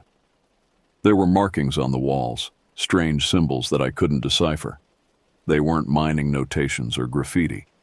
They looked ancient, carved with purpose. In the center of the room was a pit, and from its depths I could hear a faint sound. It was rhythmic, almost like breathing, but too slow to be human. I inched closer, trying to peer into the darkness. The pit seemed to descend forever, a perfect circle cut into solid stone. That's when I saw it. A figure, hunched and misshapen, emerged from the pit. It moved with deliberate, almost predatory grace. I couldn't make out its features in the poor light, but I could feel its eyes on me, cold and calculating. I backed away slowly, my heart hammering in my chest. The figure tilted its head, studying me with an intelligence that was unmistakably aware. It was not an animal, nor quite human. It was something else entirely. Suddenly it lunged at me. I stumbled and fell, my flashlight skittering across the floor. The beam spun wildly, giving me glimpses of my attacker. Elongated limbs, skin like weathered leather, a face that seemed to shift and change with each momentary illumination. I scrambled to my feet and ran, my breath coming in ragged gasps. I could hear it behind me, its movements almost silent except for a faint clicking sound, like bone against stone. I didn't dare look back. The tunnel seemed different now, unfamiliar. Had I taken a wrong turn? Was I running deeper into the mine instead of toward the exit? Panic threatened to overwhelm me. Then I saw a light ahead, faint gray daylight filtering through the entrance. With a final burst of speed, I burst out of the mine, the daylight blinding me after the darkness. I didn't stop running until I reached my truck. I fumbled with the keys, finally managing to get the door open. My hands were shaking so badly I could barely start the engine. As I pulled away, I glanced in the rearview mirror. A shape stood at the mine entrance, silhouetted against the darkness beyond. It raised one impossibly long arm in what almost seemed like a farewell. I drove away, the mine receding in the rearview mirror. My heart was racing, and I struggled to keep the truck on the road. I needed answers, and I knew just where to start looking. Back in town, I went straight to the sheriff's office. My hands were still trembling, my clothes covered in dirt and sweat. Sheriff Wilcox was at his desk, filling out paperwork with methodical precision. He looked up as I burst in, his expression changing from annoyance to something like resignation when he saw my state. "You went to the mine," he said flatly. It wasn't a question. I collapsed into the chair across from him, words tumbling out in a frantic rush as I described what I'd seen. The camp, the notebook, the pit, the figure that had chased me. Wilcox listened without interruption, his face an unreadable mask.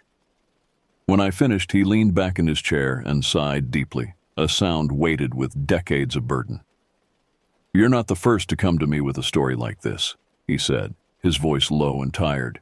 "People go missing around here and we don't always find them. Some say there's something in that mine, something evil.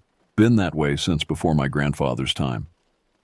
"Why hasn't it been closed off?" I asked, my voice still trembling. "Why would you let people just wander in there?" "We've tried," he said, running a hand over his face. "Boards, chains, concrete. Hell, we even collapsed the entrance back in '78. It always finds a way to reopen. Folks around here have learned to stay away. I suggest you do the same." "What about the missing people, the ones on your wall?" Wilcox's eyes hardened. "Some were tourists who didn't heed warnings. Others were locals who should have known better. And some," he paused, choosing his words carefully, "some were looking for what you found." researchers, paranormal investigators, thrill seekers. The mine draws a certain kind of person. What is it? What's in there? Nobody knows for sure. Old Caleb McGrath, he was the town historian before he disappeared in '94. He had theories. Said the mine wasn't just dug into the mountain, it uncovered something that was already there, something that had been sealed away. The mining company knew it too. That's why they abandoned the operation even though there was still coal to be had. I left the sheriff's office feeling more unsettled than ever. The sky had darkened further, and a light rain began to fall, the droplets feeling unnaturally cold against my skin. I couldn't shake the image of that figure in the mine, the way it had moved, the intelligence in its unseen eyes. I needed more information. The town library was a small building adjacent to the elementary school. It looked closed at first glance, windows dark, but the door opened when I tried it. Inside, the air was musty and still, shelves of books receding into shadows. A single desk lamp illuminated the front desk, behind which sat an elderly woman with silver hair pulled into a severe bun. "We're closing soon," she said, without looking up from her book. "I'm looking for information about the town's history," I said, "specifically about the mine." Her eyes met mine then, sharp and knowing. "Research section, back corner. Local history is on the bottom shelf." No offers of help, no questions about my interest, just directions delivered in a tone that suggested I was treading on thin ice. The local history section was meager, a few bound volumes of newspaper archives, some self-published histories, and a collection of maps. I pulled out everything related to the mine and began to read. The official story was straightforward. The mine had opened in 1887, operated until 1952, and closed due to economic factors.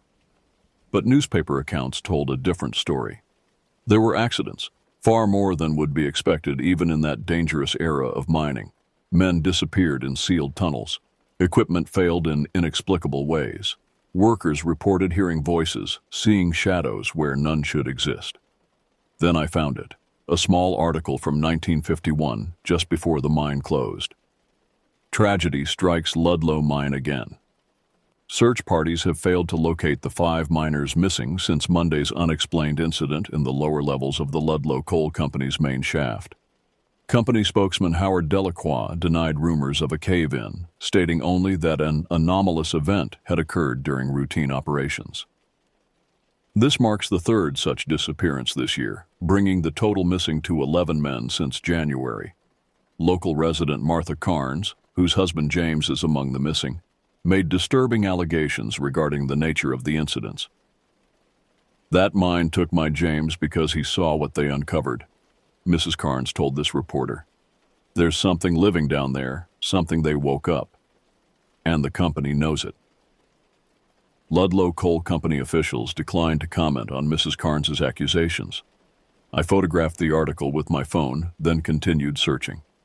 In a hand-bound collection of local legends, I found references to the land being considered cursed by indigenous peoples long before the town was established. They had avoided the area, believing it to be a thin place where malevolent spirits could cross into our world. As I read, I became aware of a presence behind me. I turned to find the librarian standing there, watching me with unblinking eyes. "Find what you're looking for?" she asked, her voice barely above a whisper. "Maybe," I said. "Do you know anything about the mine that's not in these books?" A slight smile touched her lips. "I've lived in Ludlow all my life, Mr. Calhoun. My father worked that mine, as did his father before him. There are things known to those of us who've watched this town shrink year by year, generation by generation. Things not written down. Will you tell me?" She studied me for a long moment. "You've seen it, haven't you? In the mine. It let you leave. That means something." I felt a chill run down my spine. What would it mean if it hadn't let me leave? "You wouldn't be asking me questions," she said simply. "Frank at the store. His brother went into that mine in '83. Never came out. Frank went looking for him, came back with that scar, and never spoke of what he saw. Sheriff Wilcox's father was one of the men who tried to seal the mine in '78. 3 days later, his wife found him hanging in their garage." "What is it?" I asked. "What's in the mine?" "Something old," she said. something patient. It was here before us and it'll be here after we're gone. It feeds rarely, but when it does. She trailed off, her eyes distant. Feeds? On what? Her gaze refocused sharply on me. What do you think? The library had no more answers for me. As dusk approached, I drove back to the motel, my mind racing with what I'd learned. In my room, I spread out my notes and photos on the bed, trying to make sense of it all. The knock at my door came just after sunset.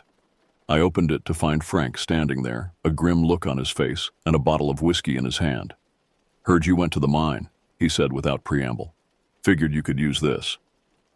I let him in, grateful for both the company and the alcohol. Frank poured us each a generous measure into the motel's plastic cups. His hands were steadier now, as if having made some decision had calmed his nerves. Sheriff says you saw something in there, he said after downing his drink in one swallow. I nodded. Something. Not human. Frank's fingers traced the scar on his cheek unconsciously. It marked you now. You'll feel it watching. Even if you leave Ludlow, part of you will always be here. What is it, Frank? What lives in that mine? He poured himself another drink. Nobody knows for sure. Some say it's a demon. Others think it's something from another world that found its way into ours. Old man McGrath, he used to say it was something left over from when the world was young, something that should have died out but found a way to survive. By feeding on people? Frank nodded slowly. Not just their bodies, their fear, their despair. It savors them, plays with them before it takes them. How do you know all this? My brother, he said, his voice dropping to a whisper. I heard him after he disappeared. For weeks, I heard him calling me from the mine, begging me to help him. When I finally went in, his hand went to his scar again. I saw what was left of him, and I saw it. It let me go so I could tell others, so I could bring it more food. I need to show you something, he said, his voice low. Get your coat.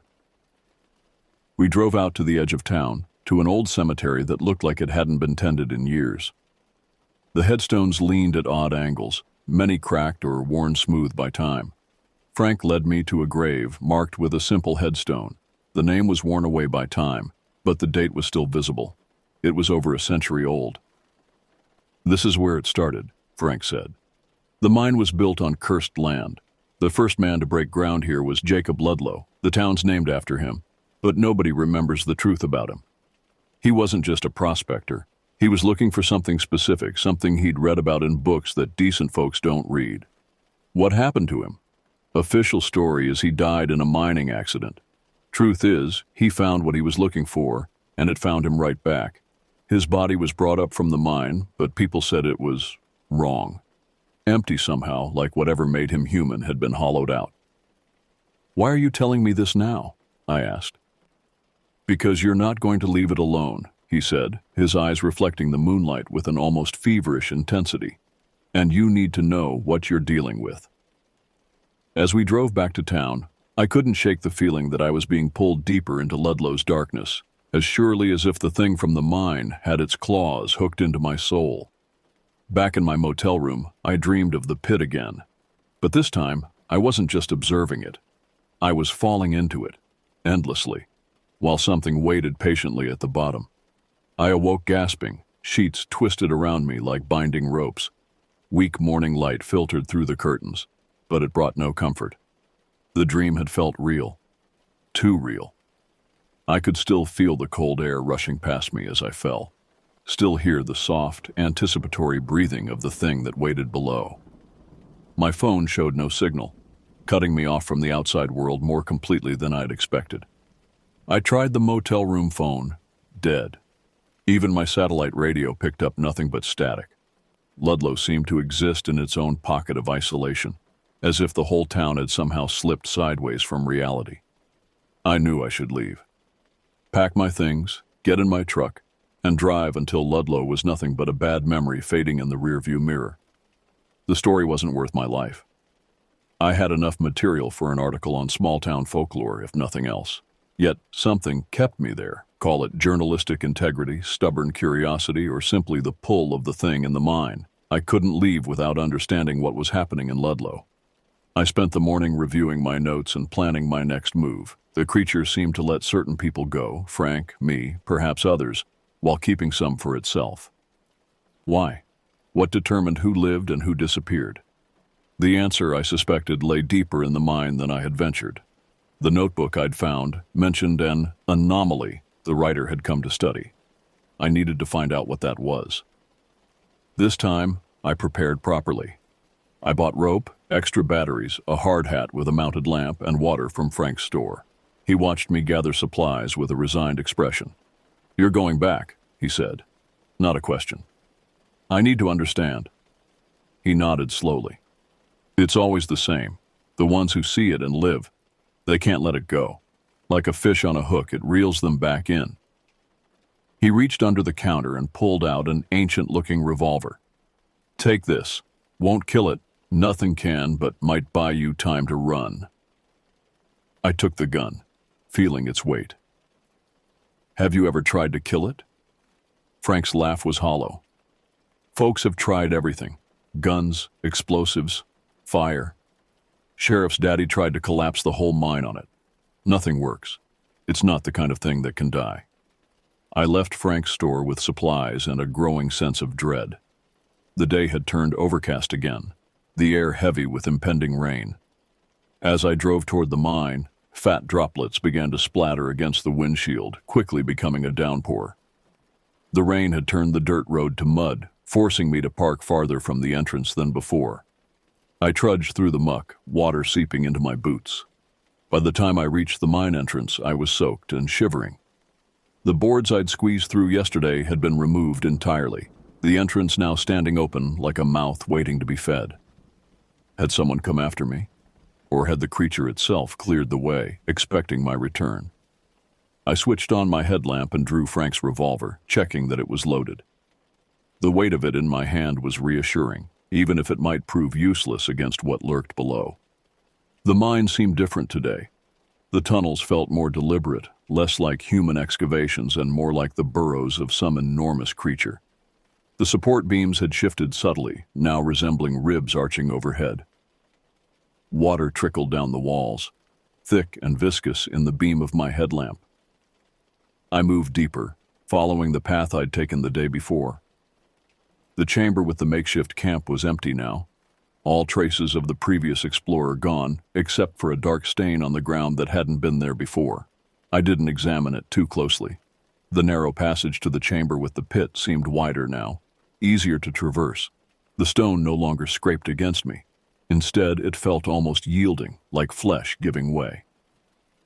In the chamber with the pit, the strange symbols on the walls pulsed with a faint luminescence. The rhythmic sound from the pit was louder now, the breathing of something enormous. I approached cautiously, gun raised. The pit was wider than I remembered, its edges perfectly smooth. I shone my light into it, but could see no bottom. Only darkness that seemed to absorb the light rather than be illuminated by it. "I know you're there," I called out, my voice steady despite my fear. "I know what you've been doing to this town." A sound emerged from the pit. Not quite a laugh, not quite a growl, but something that raised the hairs on the back of my neck. It was followed by words that I heard not with my ears, but inside my head, a voice that seemed to bypass my senses entirely. "You know nothing, Wade Calhoun. But you will learn. They all learn, in the end." The voice carried with it images, flashes of the mine throughout the decades, of men discovering the pit, of the thing emerging to feed, of Jacob Ludlow finding ancient texts that led him here, seeking power he couldn't comprehend, of generations of Ludlow residents living in the shadow of the mine, some offered as sacrifices to keep the thing sated, others marked as its messengers. "What are you?" I asked, though I feared the answer. "I am old. I am hunger. I am patience. I was here before your kind learned to make fire, and I will be here when the last of you returns to dust." The disappearances. You took those people. I took what was offered. This town has always understood the bargain, a few lives for the many. They mark the outsiders, the unwanted, the curious, and I feed. In return, I grant certain protections. Another flood of images. Ludlow surviving economic collapse when neighboring towns failed, its residents living unnaturally long lives, diseases that ravaged surrounding communities somehow skipping the town entirely. And those you let go? Frank? Me? Some I mark as mine. They carry my touch, my scent. They draw others to me. Like moths to flame, the curious follow the marked ones, seeking answers they are not prepared to receive. I realized with horror what the creature was saying. It had let me go deliberately, knowing I would return, perhaps even knowing I would eventually leave Ludlow and my very presence would draw others to investigate, providing more food for the thing in the pit. I won't be your lure, I said, raising the gun. I'll expose you. I'll warn people away. The laugh came again, a sound of ancient amusement. Others have tried. Their warnings become legends, stories, mysteries, and mysteries draw the curious even more surely than silence. You cannot stop the cycle, Wade Calhoun. You can only choose your place within it. From the darkness of the pit, the figure began to emerge. First came long, gnarled limbs that bent at impossible angles. Then a torso that seemed to shift and flow, never quite settling into a fixed shape. Finally, a head, or something like a head, with eyes that glowed like embers in the dark. I fired the revolver, the shots deafening in the confined space. The bullet struck the creature, passing through its fluid form without apparent effect. It continued to rise from the pit, its body expanding to fill the chamber. Did Frank not tell you? I cannot be killed by your weapons. I am not alive as you understand life. I backed away, firing again until the gun clicked empty. The creature moved toward me with that same deliberate grace I'd seen before. Up close, its form was even more disturbing, a constantly shifting amalgamation of features, some human, some animal, some utterly alien. What do you want from me? I asked, my back pressed against the chamber wall. I want you to understand. I want you to carry my mark. I want you to spread my influence beyond this little town, this little mine. The world changes, Wade Calhoun. I must change with it. Its limb extended toward me, elongating impossibly. I dodged, running for the passage. The creature did not give chase immediately, seeming content to let me flee. It knew the tunnels better than I did, knew all the ways out were ultimately under its control. I ran blindly, taking turns I hadn't taken before, hoping to find another exit. The tunnels narrowed, widened, curved in ways that defied the mine's original architecture. I was no longer in a human construction, but in the creature's domain, a labyrinth it had shaped over centuries. Water was rising around my ankles, the rain, outside, flooding the lower tunnels. In the distance, I heard the ominous creak of stressed support beams. The mine was becoming unstable. I splashed through increasingly deep water, my headlamp beam bouncing wildly off the tunnel walls. Behind me, I could hear the creature moving, not hurrying, but inexorably following, playing with its food. Then I saw light ahead, not daylight, but the beam of another flashlight. Someone else was in the mine. Hello? I called out, hope surging. Is someone there? The light swung toward me, momentarily blinding me.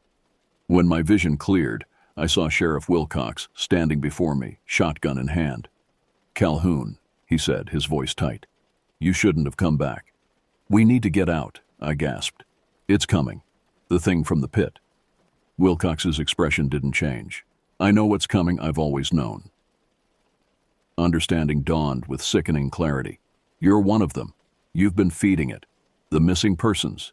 You led them here. Not just me, he said. The whole town. For generations. It's how we survive. He raised the shotgun. Some are sacrifices. Some are marked. Some are guardians. That's my role, Calhoun. To maintain the balance. By killing people? By protecting Ludlow. The thing in the mine, it needs to feed. If we don't give it what it wants, it takes anyway. At least this way, we have some control. I heard the creature approaching behind me. Trapped between the sheriff and the thing from the pit, I made a desperate decision. I lunged at Wilcox, catching him off guard. We struggled for the shotgun, water splashing around us. The gun went off, the blast deafening in the confined space. Wilcox staggered back, red blooming across his chest. His eyes widened in shock. "You don't understand what you've done," he gasped. "Without the Guardians, it'll have no constraints, no one to direct its hunger." I grabbed the shotgun and ran, leaving Wilcox slumped against the tunnel wall. Behind me, I heard the creature reach him, heard his final scream cut abruptly short. The tunnels were collapsing now, support beams snapping under the weight of waterlogged earth. I splashed through knee-deep water, lungs burning, the shotgun clutched in white-knuckled hands. I no longer knew which way led out, only that I had to keep moving. The mine was becoming a death trap, but somehow I knew the creature would survive, had survived worse over its long existence. Then, miraculously, I saw daylight, a shaft of gray penetrating the darkness. A cave-in had opened a new way out, a narrow gap leading to the surface. I clawed my way toward it, squeezing through jagged rock, the shotgun abandoned in the rising water. With a final desperate push, I emerged onto the hillside, rain lashing my face. Behind me, the mine entrance collapsed with a rumble that shook the ground beneath my feet. I stumbled down the hillside toward my truck, each step carrying me further from the horror below. But even as I put physical distance between myself and the mine, I could feel the creature's presence lingering, a shadow in my mind, a weight on my soul. It had marked me after all. Not with physical scars like Frank, but with knowledge I could never unlearn, with a connection I could never sever. As I drove away from the mine, I glanced in the rearview mirror. Through the curtain of rain, I saw a figure standing on the hillside watching me go. Not Sheriff Wilcox, who lay dead in the flooded tunnels, but something that only approximated human form. It raised one impossibly long arm in what almost seemed like a farewell, or perhaps a promise that we would meet again. The next day, I gathered my things and prepared to leave Ludlow. As much as I wanted to uncover the full truth, I knew it wasn't worth my life. The creature in the mine had made its intentions clear. It had marked me as its messenger, expected me to draw others to it through my story. Sheriff Wilcox was dead, likely to be counted among the mine's victims once his absence was noticed. I had blood on my hands, though it had been self-defense.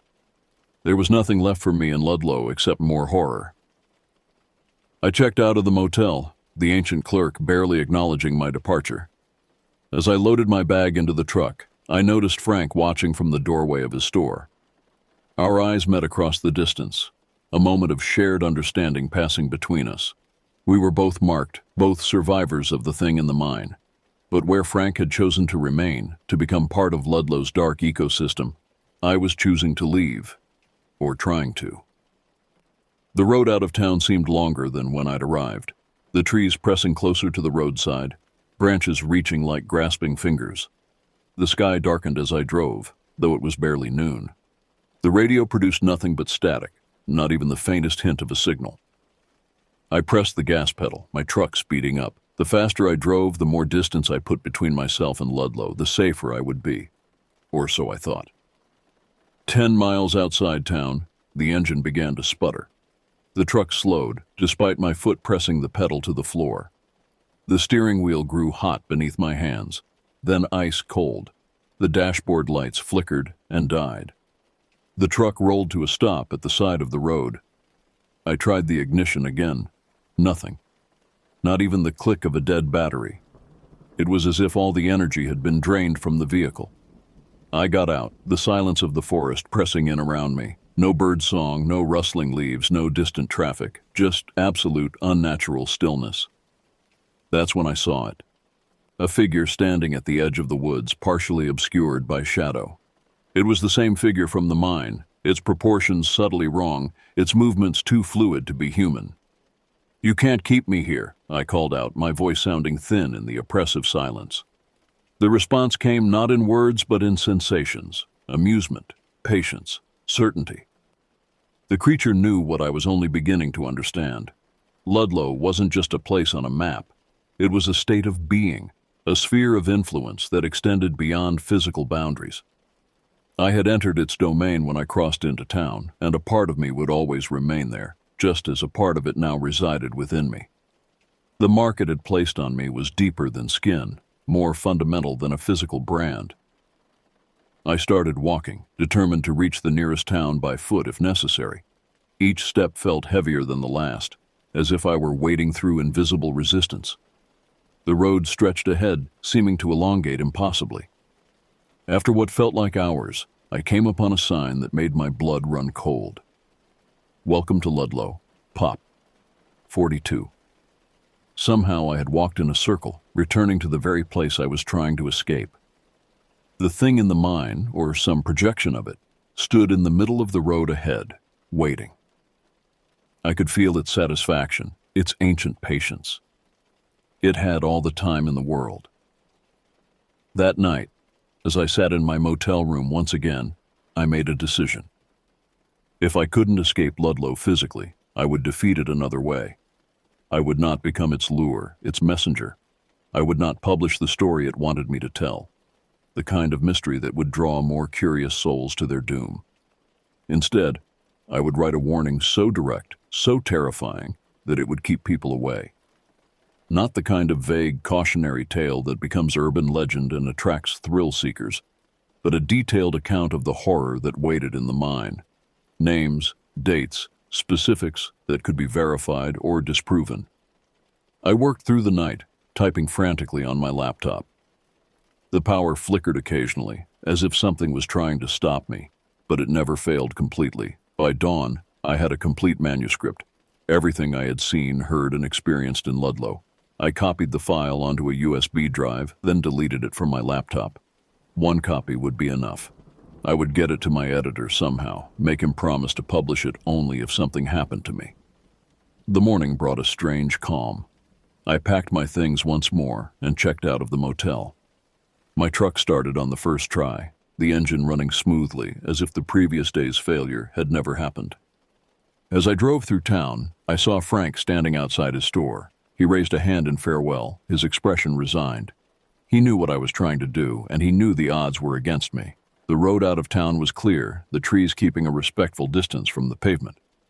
The sky brightened as I drove, the oppressive atmosphere of Ludlow seemingly falling away with each mile. But I knew better than to trust appearances. The thing in the mine was cunning, patient. It might be allowing me to leave physically while maintaining its hold on some deeper level. I glanced in the rearview mirror and saw a figure standing at the edge of the road, just outside the town limits.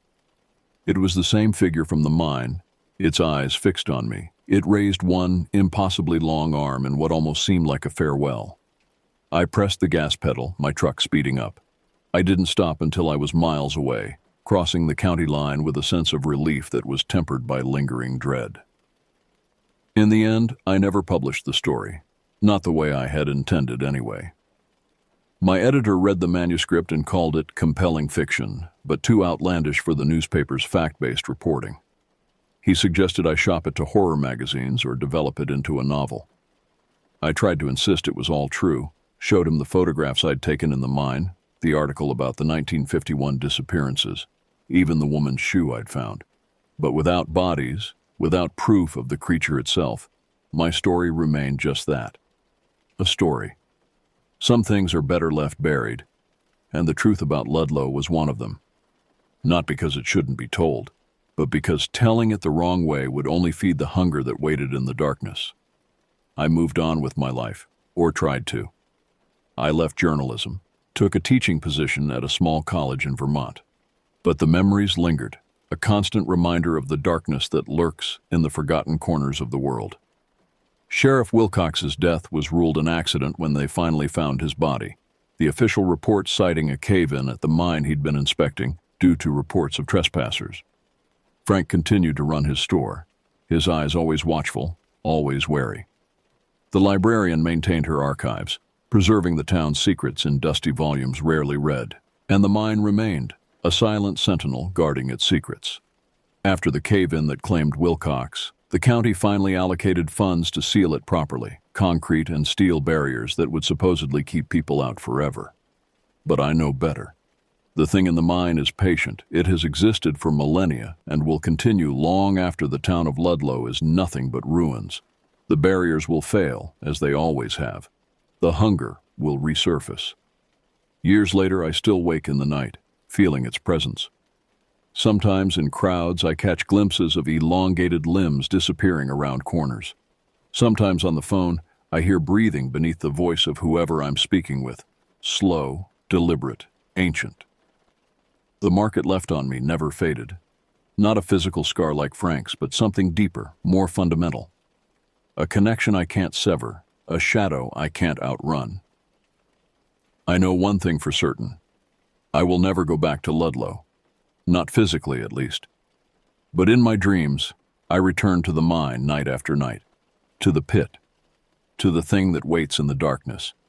And in those dreams, it's always patient, always hungry, always watching, waiting for me to bring it more food.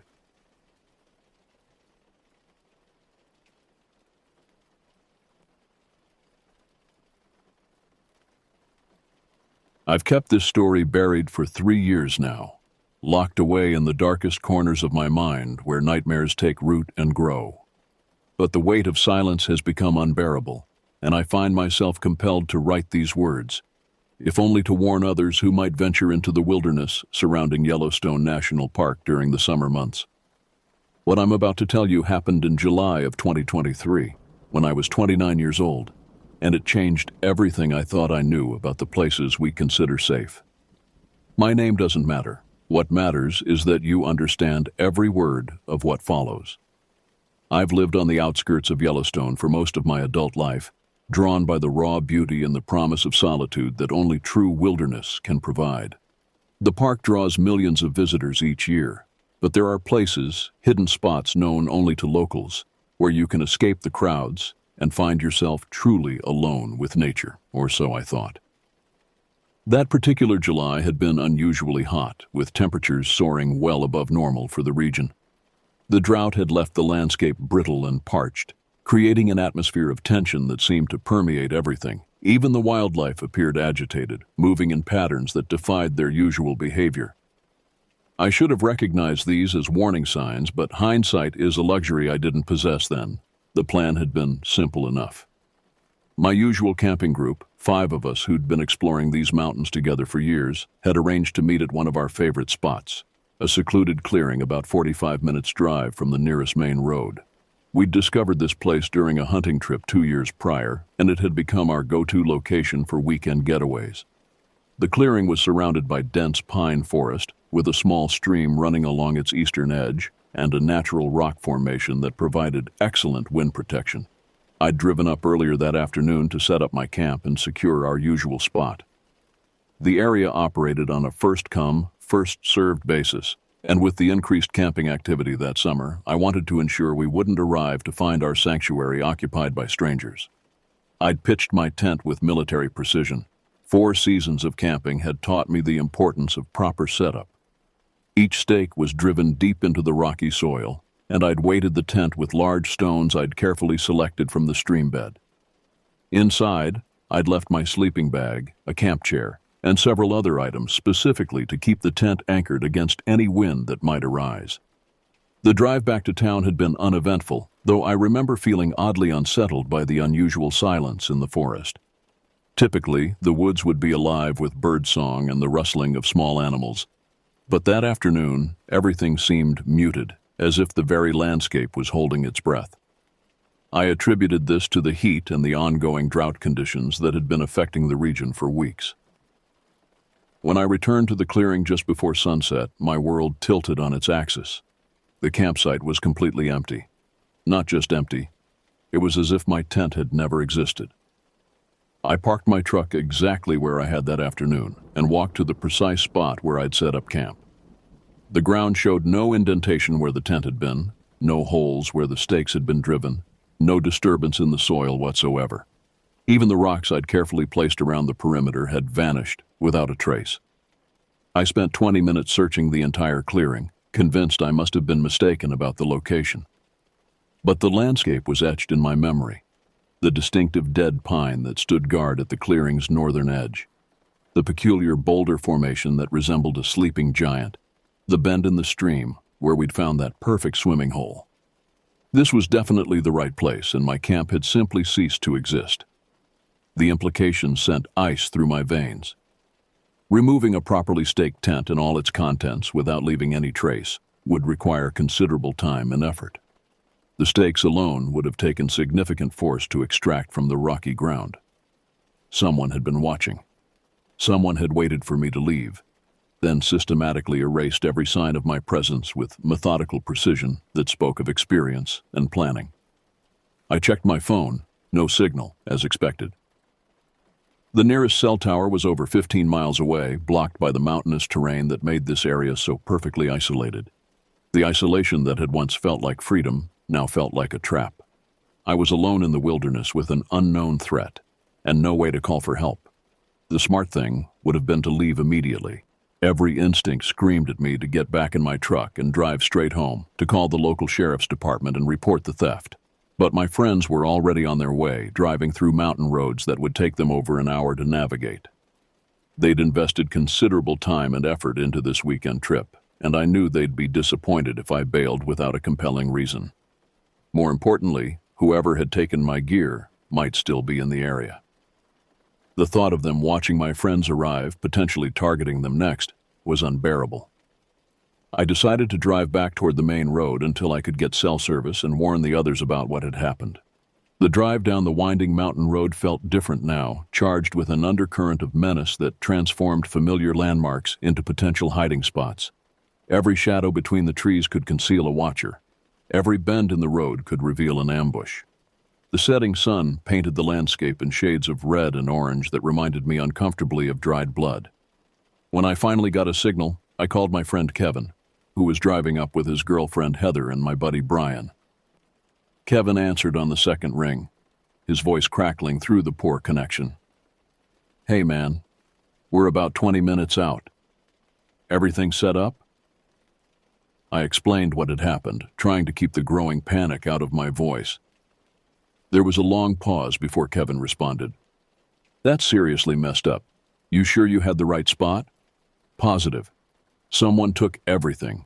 Stakes, rocks, even the tent footprint. It's like it was never there." Another pause. I could hear muffled conversation as Kevin conferred with the others.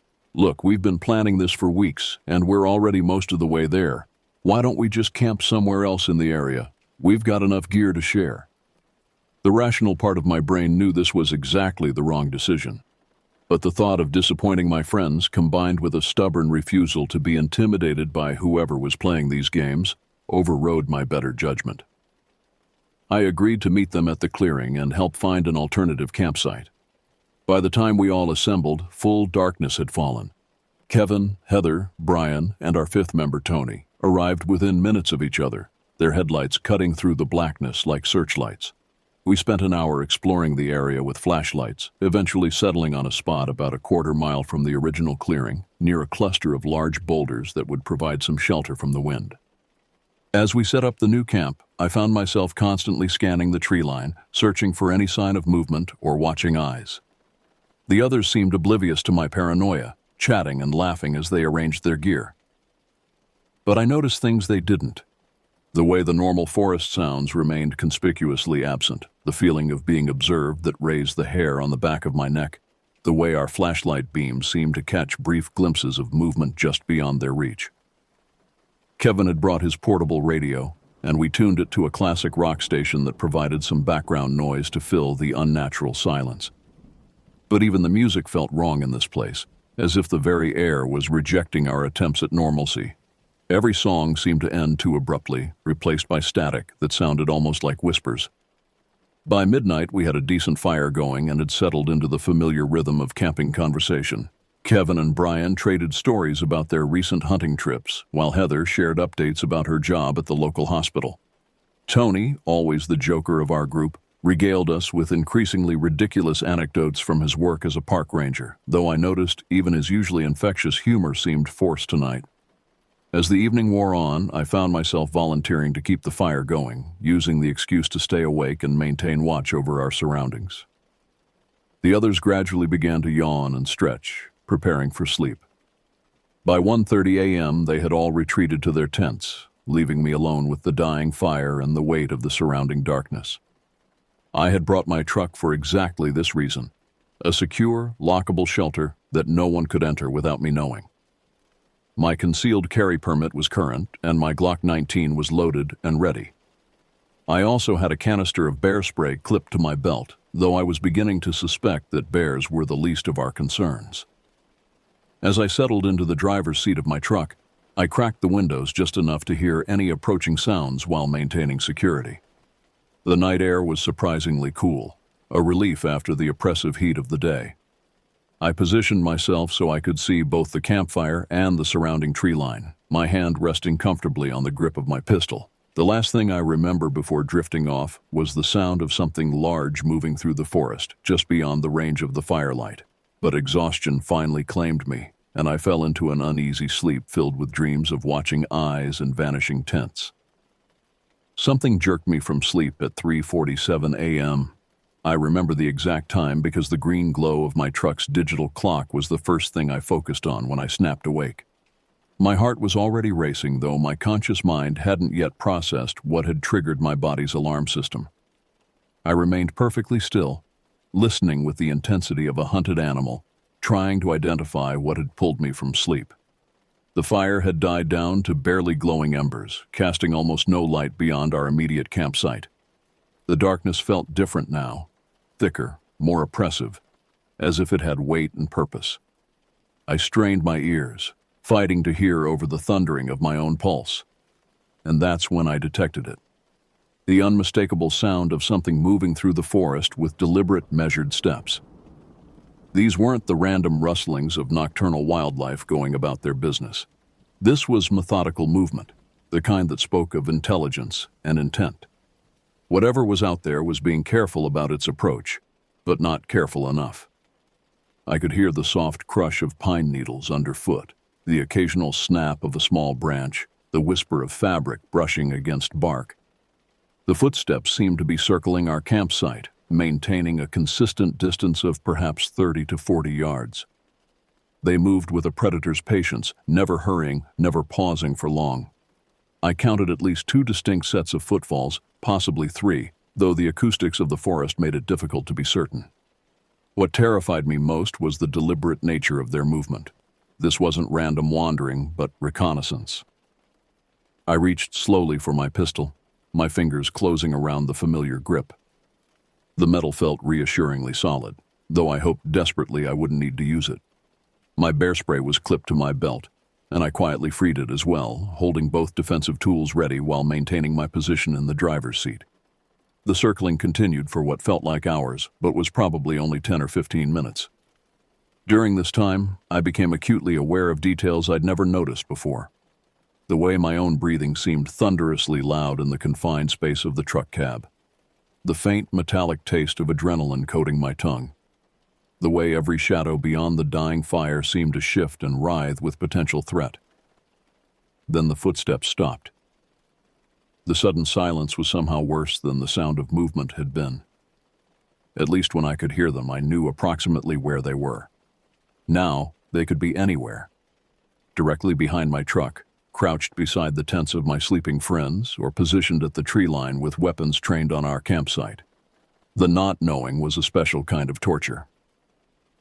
I waited, muscles coiled tight with tension, for nearly 5 minutes of absolute silence. Just as I was beginning to convince myself that whatever had been out there had moved on, I heard a new sound that sent electric terror coursing through my nervous system. The soft scrape of something being dragged across rocky ground.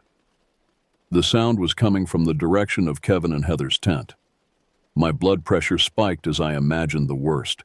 Someone dragging away my friends while they slept, pulling them into the forest where their screams wouldn't carry beyond the trees.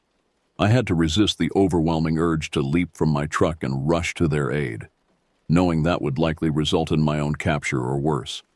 Instead, I forced myself to remain still and observe. The dragging sound continued for perhaps 30 seconds, then stopped. In the faint glow of the ember-lit campsite, I could see that Kevin and Heather's tent appeared undisturbed, its familiar blue dome shape intact and unmoving. The relief was short-lived, however, as I realized the sound was now coming from a different location entirely. Something was being systematically moved around our campsite, equipment, perhaps, or supplies. Someone was going through our things with the same methodical approach they'd used to circle our camp. The violation felt deeply personal, as if invisible hands were rifling through not just our belongings, but our sense of safety and security. The activity continued for another 10 minutes, always just beyond my range of vision. I could hear the soft rustle of fabric, the quiet clank of metal against metal, the whisper of objects being shifted and rearranged. All of it was being done with remarkable care to minimize noise, but the absolute silence of the surrounding forest amplified every sound into something ominous and threatening. Then I heard the sound that nearly made me lose control entirely, the soft, distinctive zip of a tent being opened. My friends were seasoned campers who would never leave their tents unzipped in bear country. Someone was entering one of the tents, and the occupants were either unconscious or already gone. I gripped my pistol so tightly my knuckles went white, fighting every instinct that screamed at me to charge into the darkness and confront whatever was threatening my friends. But then I heard Kevin's voice, muffled but unmistakably his, mumbling something incoherent in his sleep. Heather made a small sound of acknowledgement, the kind partners make when disturbed but not awakened. They were alive and unharmed, which meant someone had opened their tent from outside and was now, what? Watching them sleep? Searching their belongings? Planning something worse? The tent zip closed again with the same careful precision. I watched the familiar dome shape, waiting for any sign of movement from within, any indication that my friends were aware of what had just happened. But the tent remained still and silent, its occupants apparently undisturbed by the violation that had just occurred. Now the activity moved to Brian's tent, 20 feet away. Again, the careful approach, the soft zip of the entrance being opened, the pause that could mean anything or nothing. I wanted to scream a warning, to honk my horn and wake everyone, but some primitive survival instinct kept me frozen in place. I had become a witness to something that defied rational explanation, and my rational mind was struggling to process what my senses were telling me. Brian's tent was sealed again, and the unseen intruders moved on to Tony's setup. The pattern repeated with mechanical precision: approach, open, pause, close, move on. Each violation felt like a physical blow, a reminder of how helpless I was to protect my friends from this invisible threat. When they finished with Tony's tent, the activity stopped entirely. The silence stretched on, more oppressive than any sound. I waited, barely breathing, for some indication of what would happen next. Had they found what they were looking for? Were they preparing to take more direct action? Or were they simply content to demonstrate their power over us, to prove that we were completely at their mercy? Minutes crawled by with excruciating slowness. My legs began to cramp from remaining motionless for so long, but I didn't dare shift position for fear of drawing attention. My eyes had adapted to the darkness as much as they ever would, but the forest beyond our campsite remained an impenetrable wall of shadow. They could be watching me right now, I realized, observing my fear and confusion with whatever twisted satisfaction motivated their actions. That's when I saw the first one. It emerged from behind a cluster of pine trees about 30 yards from the fire, moving with fluid grace that suggested complete familiarity with the terrain. In the dim glow of the dying embers, I could make out a human silhouette, but something about its proportions seemed wrong, distorted in a way that made my skin crawl. As my eyes adjusted and focused, the details became clearer and infinitely more terrifying. The figure was wearing some kind of robe or cloak that hung in loose folds around its body, obscuring its true shape and size. But it was the head that sent pure terror crashing through my system like ice water in my veins. Where a human face should have been, there was the bleached white skull of a deer, complete with an impressive rack of antlers that caught the faint firelight and threw twisted shadows across the surrounding trees. The empty eye sockets seemed to stare directly at me through the darkness, as if the wearer could see perfectly despite the lack of natural vision. The figure stood perfectly motionless for what felt like an eternity, its skull face turned in my direction. I couldn't tell if it was looking at me specifically or simply scanning the campsite, but every instinct screamed that I was being evaluated, measured, judged by some incomprehensible standard. Then it raised one arm, slowly, deliberately, and pointed directly at my truck. The pointing gesture lasted only a few seconds, but it felt like a lifetime of exposure under that eyeless gaze. When the figure finally lowered its arm, it didn't retreat back into the forest, as I desperately hoped it would. Instead, it began to move along the perimeter of our campsite, maintaining that same measured pace I'd heard earlier. Now I could match the sound to the source, watching as each step was placed with calculated precision. What made the sight even more disturbing was the complete silence of its movement. Despite the dry pine needles and brittle undergrowth that carpeted the forest floor, the figure's feet made almost no sound. It moved like a ghost, like something that had learned to exist between the spaces where normal sounds occurred. As it continued its circuit around our camp, I noticed other details that added layers to my growing terror. The robe appeared to be made of some kind of rough, dark fabric that absorbed light rather than reflecting it. The deer skull was mounted perfectly on what I assumed was a human head, held in place by leather straps that were barely visible in the dim light. Most unsettling of all, the antlers were not the clean, natural bone of a shed rack, but appeared to have been taken from a recently killed animal, still bearing traces of velvet and dried blood. The figure completed one full circuit of our campsite, then stopped directly between my truck and the cluster of tents where my friends slept in blissful ignorance.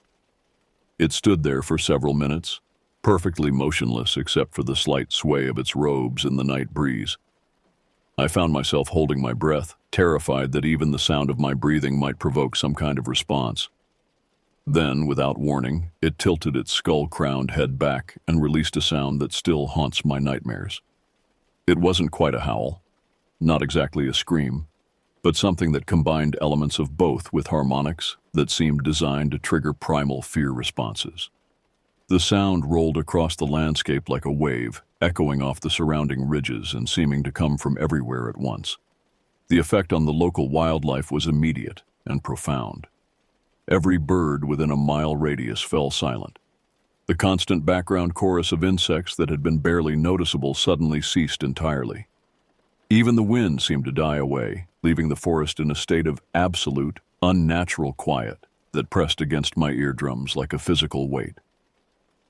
But the most terrifying part was what happened next.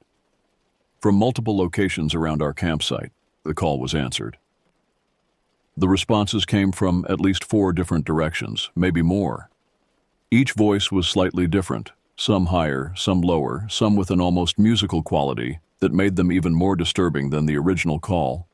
But they were all unmistakably similar, all carrying that same undertone of barely contained menace that spoke to something deep and primitive in my lizard brain. As the last echo of the calls faded away, I saw them begin to emerge from the forest. They came from the north first, 2 figures moving in perfect synchronization, their matching deer skull masks turned toward our campsite. These wore the same dark robes as the first, but I could see variations in their antler configurations. One bore the massive rack of what must have been an elk, while the other wore the more modest but still imposing skull of a white-tailed deer. From the east came another pair, and these were even more disturbing in their appearance. Instead of deer skulls, they wore the elongated skulls of what looked like wolves or coyotes, the empty eye sockets somehow even more menacing than those of their cervine counterparts. Their robes were slightly different as well, adorned with what appeared to be bones or teeth woven into the fabric in patterns that hurt to look at directly. The south brought a single figure, but this one was clearly different from the others. Taller, broader, moving with an authority that marked it as some kind of leader. Its skull mask was unlike anything I'd ever seen, possibly a bear, but modified and decorated in ways that transformed it into something entirely other. Painted symbols covered the bone surface, glowing faintly with some kind of phosphorescent material that made them visible even in the darkness.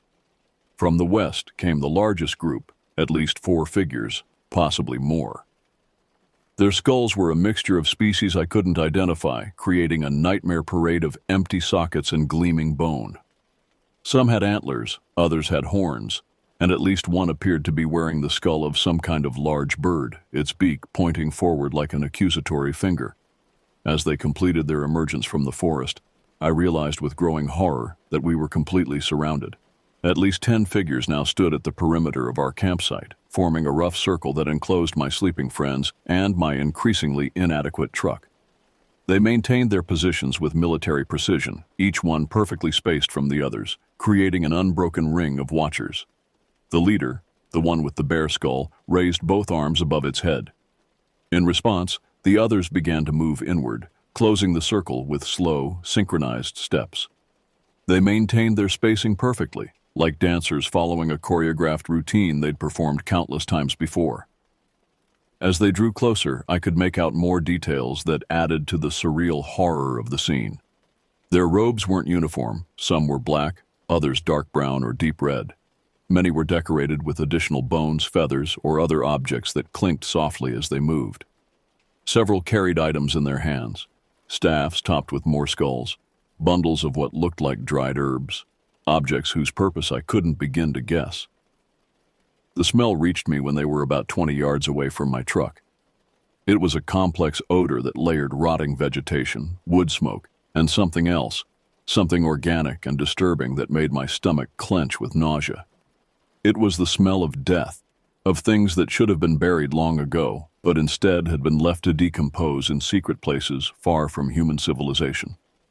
They stopped their advance when they were approximately 15 yards from the outer edge of our campsite, forming a tight circle that encompassed our entire area.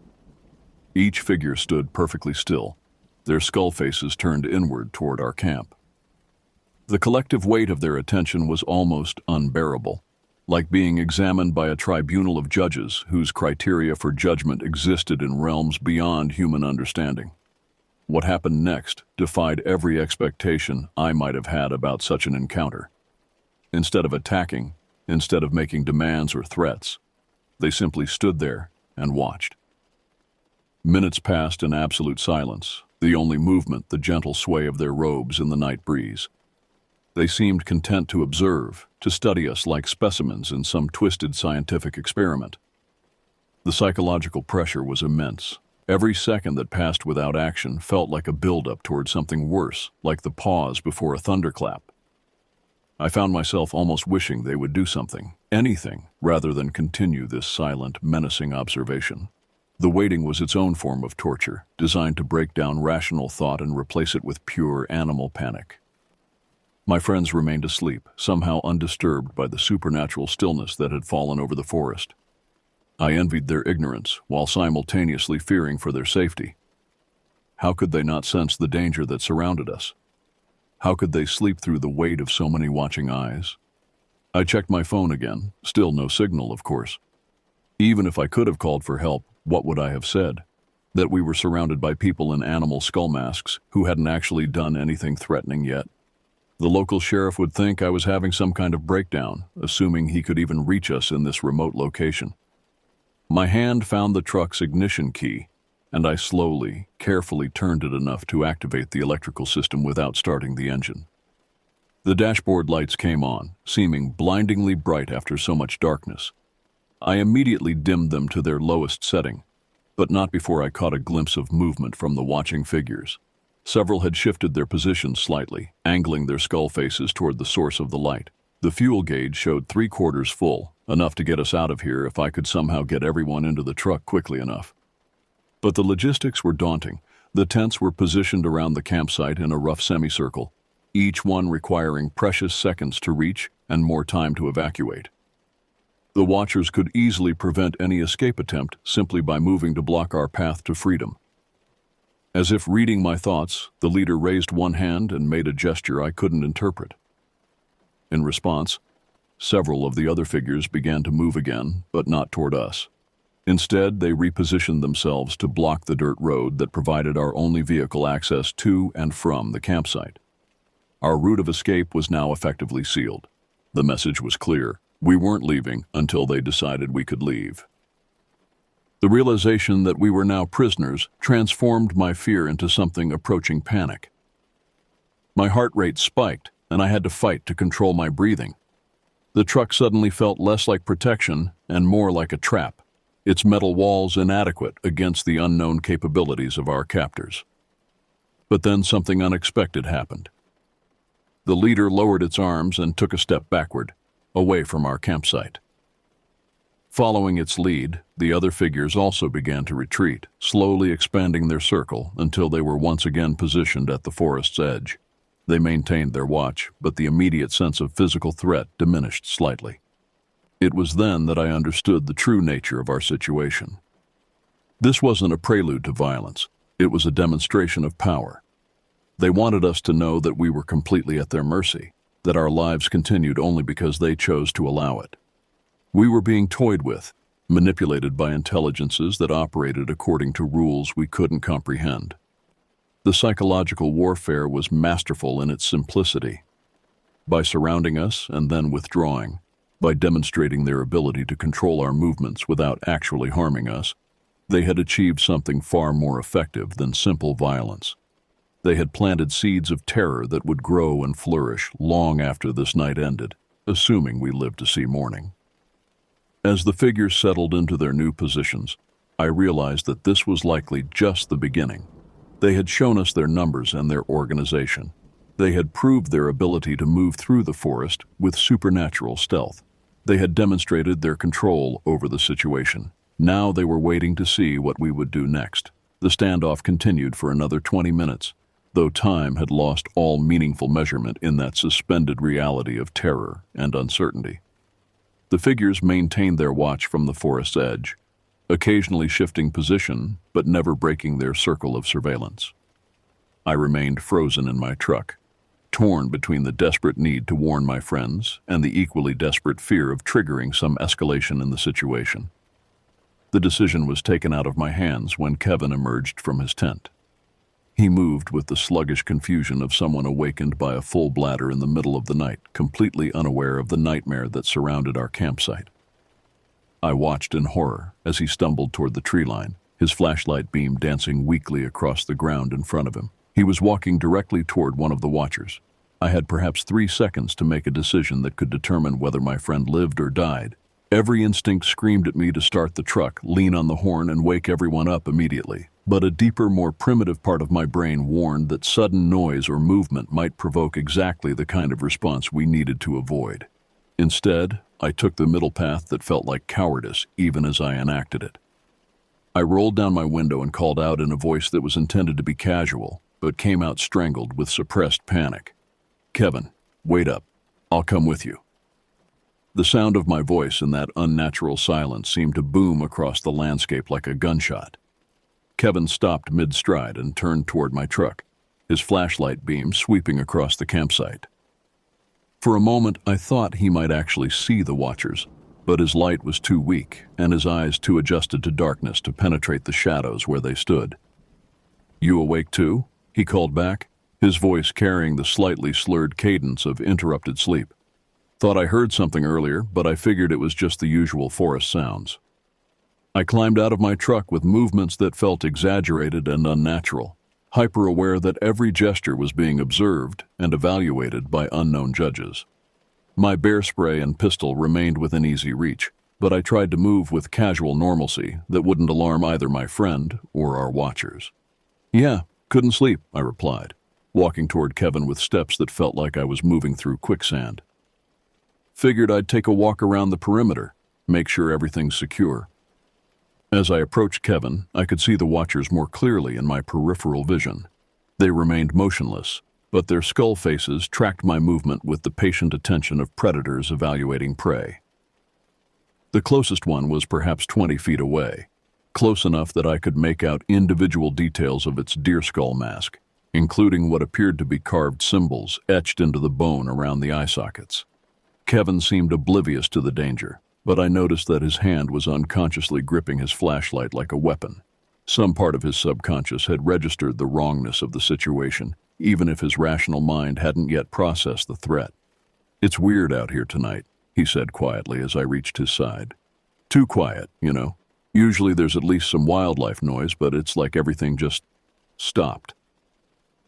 "I noticed that too," I replied, trying to keep my voice steady while my eyes constantly scanned the tree line.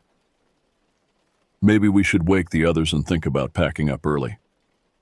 Kevin frowned, finally giving me his full attention. In the dim glow of his flashlight, I could see confusion and growing concern in his expression. He was beginning to pick up on the undercurrents of fear that I was radiating, despite my best efforts at concealment. "Is something wrong?" he asked. "You look like you've seen a ghost." The irony of his word choice would have been funny under different circumstances. Instead, it highlighted just how inadequate normal language was for describing our situation. How could I possibly explain that we were surrounded by figures in animal skull masks without sounding completely insane? Before I could formulate an answer, Heather's voice called out from their tent, "Kevin, everything okay out there?"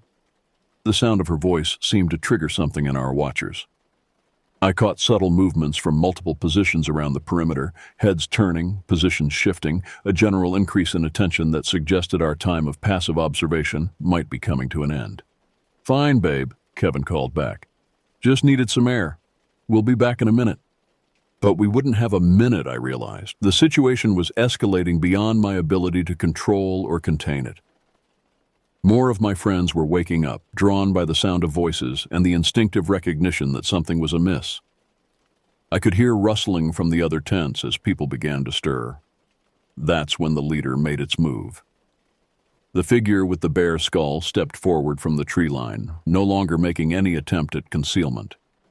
It moved with deliberate purpose, covering the distance between the forest and our campsite in long, measured strides that spoke of complete confidence in its control of the situation. Kevin saw it immediately. His flashlight beam swung toward the approaching figure, and the small circle of light illuminated a vision that belonged in nightmares rather than reality. The bare skull mask was even more terrifying up close, its empty eye sockets seeming to swallow light rather than reflect it. The painted symbols covering its surface writhed and shifted in the moving flashlight beam, creating an optical illusion that made them appear to be alive. Kevin's reaction was immediate and visceral. He stumbled backward, his flashlight beam jerking wildly as his hands began to shake. A strangled sound escaped his throat. Not quite a scream, but close enough to wake everyone else in the camp if they weren't already stirring. "What the hell is that?" he whispered, his voice high and tight with panic. The leader stopped approximately 10 feet away from us, well within the range where it could reach us in a single leap if it chose to attack. But instead of aggression, it displayed something far more unsettling: patience. It stood perfectly still and simply watched us, its skull face tilted slightly to one side in what might have been curiosity or amusement. That's when I heard the zippers. All around our campsite, tent flaps were being opened as my friends responded to the disturbance. Heather emerged from her tent first, followed quickly by Brian and Tony. They stumbled into a nightmare that their minds couldn't immediately process, their flashlight beams revealing the full horror of our situation. We were surrounded by at least 12 figures now, possibly more hidden in the deeper shadows. Each one stood perfectly motionless except for the slight sway of their robes, creating a ring of silent watchers that enclosed our campsite like a nightmare version of a fairy ring. The skull masks caught and reflected our flashlight beams, creating a strobe effect of empty eye sockets and gleaming bone. Heather screamed. It was a sound of pure, primal terror that echoed across the landscape and seemed to hang in the air long after her breath ran out. The sound triggered something in our watchers, a subtle shift in posture, a collective turning of skull faces toward the source of the scream, a sense of increased attention that made my skin crawl. "Everyone stay calm," I said loudly, though my own voice was shaking. "Nobody make any sudden movements." But chaos was already taking hold. Brian had stumbled backward toward his tent, his flashlight beam sweeping wildly across the ring of watchers. Tony was fumbling for something in his equipment bag, probably his own weapon, though I prayed he wouldn't be stupid enough to try using it. Kevin had grabbed Heather and was pulling her toward the truck, both of them stumbling over guy lines and camping equipment in their panic. The leader watched all of this with what I could only interpret as satisfaction. The panic, the chaos, the breakdown of rational thought. This was exactly what it had wanted to achieve. We were dancing to its tune, responding to its orchestration of fear with exactly the kind of helpless terror it had anticipated. That's when I realized the true purpose of this encounter. This wasn't random violence or robbery. This was psychological warfare conducted with surgical precision. They had studied us, learned our routines, waited for the perfect moment to demonstrate their power. We weren't victims of circumstance. we were subjects in some kind of experiment. The thought filled me with rage that temporarily overcame my fear. These things, whatever they were, had turned our sanctuary into a laboratory, our weekend retreat into a testing ground for their twisted games. The violation felt even more personal than the theft of my camping gear. But rage wouldn't save us. Only careful thought and decisive action could get us out of this alive. I caught Kevin's eye and gestured toward my truck. "Everyone get to the vehicle," I said clearly. "Move slowly, stay together, don't run." The leader's skull face turned toward me as I spoke, and I had the distinct impression that it was evaluating my attempt to take control of the situation. For a moment I thought it might intervene, might step forward to block our path, or signal its companions to prevent our escape. Instead, it did something that chilled me more than any threat could have. It stepped aside. The gesture was unmistakable. It was giving us permission to leave, allowing us to retreat to the false security of my truck. But the permission came with an implicit understanding that we existed at its sufferance, that our lives continued only because it chose to allow them to continue. We moved as a group toward my truck, our flashlights creating a small pool of light in the surrounding darkness. The watchers shifted position as we moved, maintaining their circle but adjusting their spacing to accommodate our movement.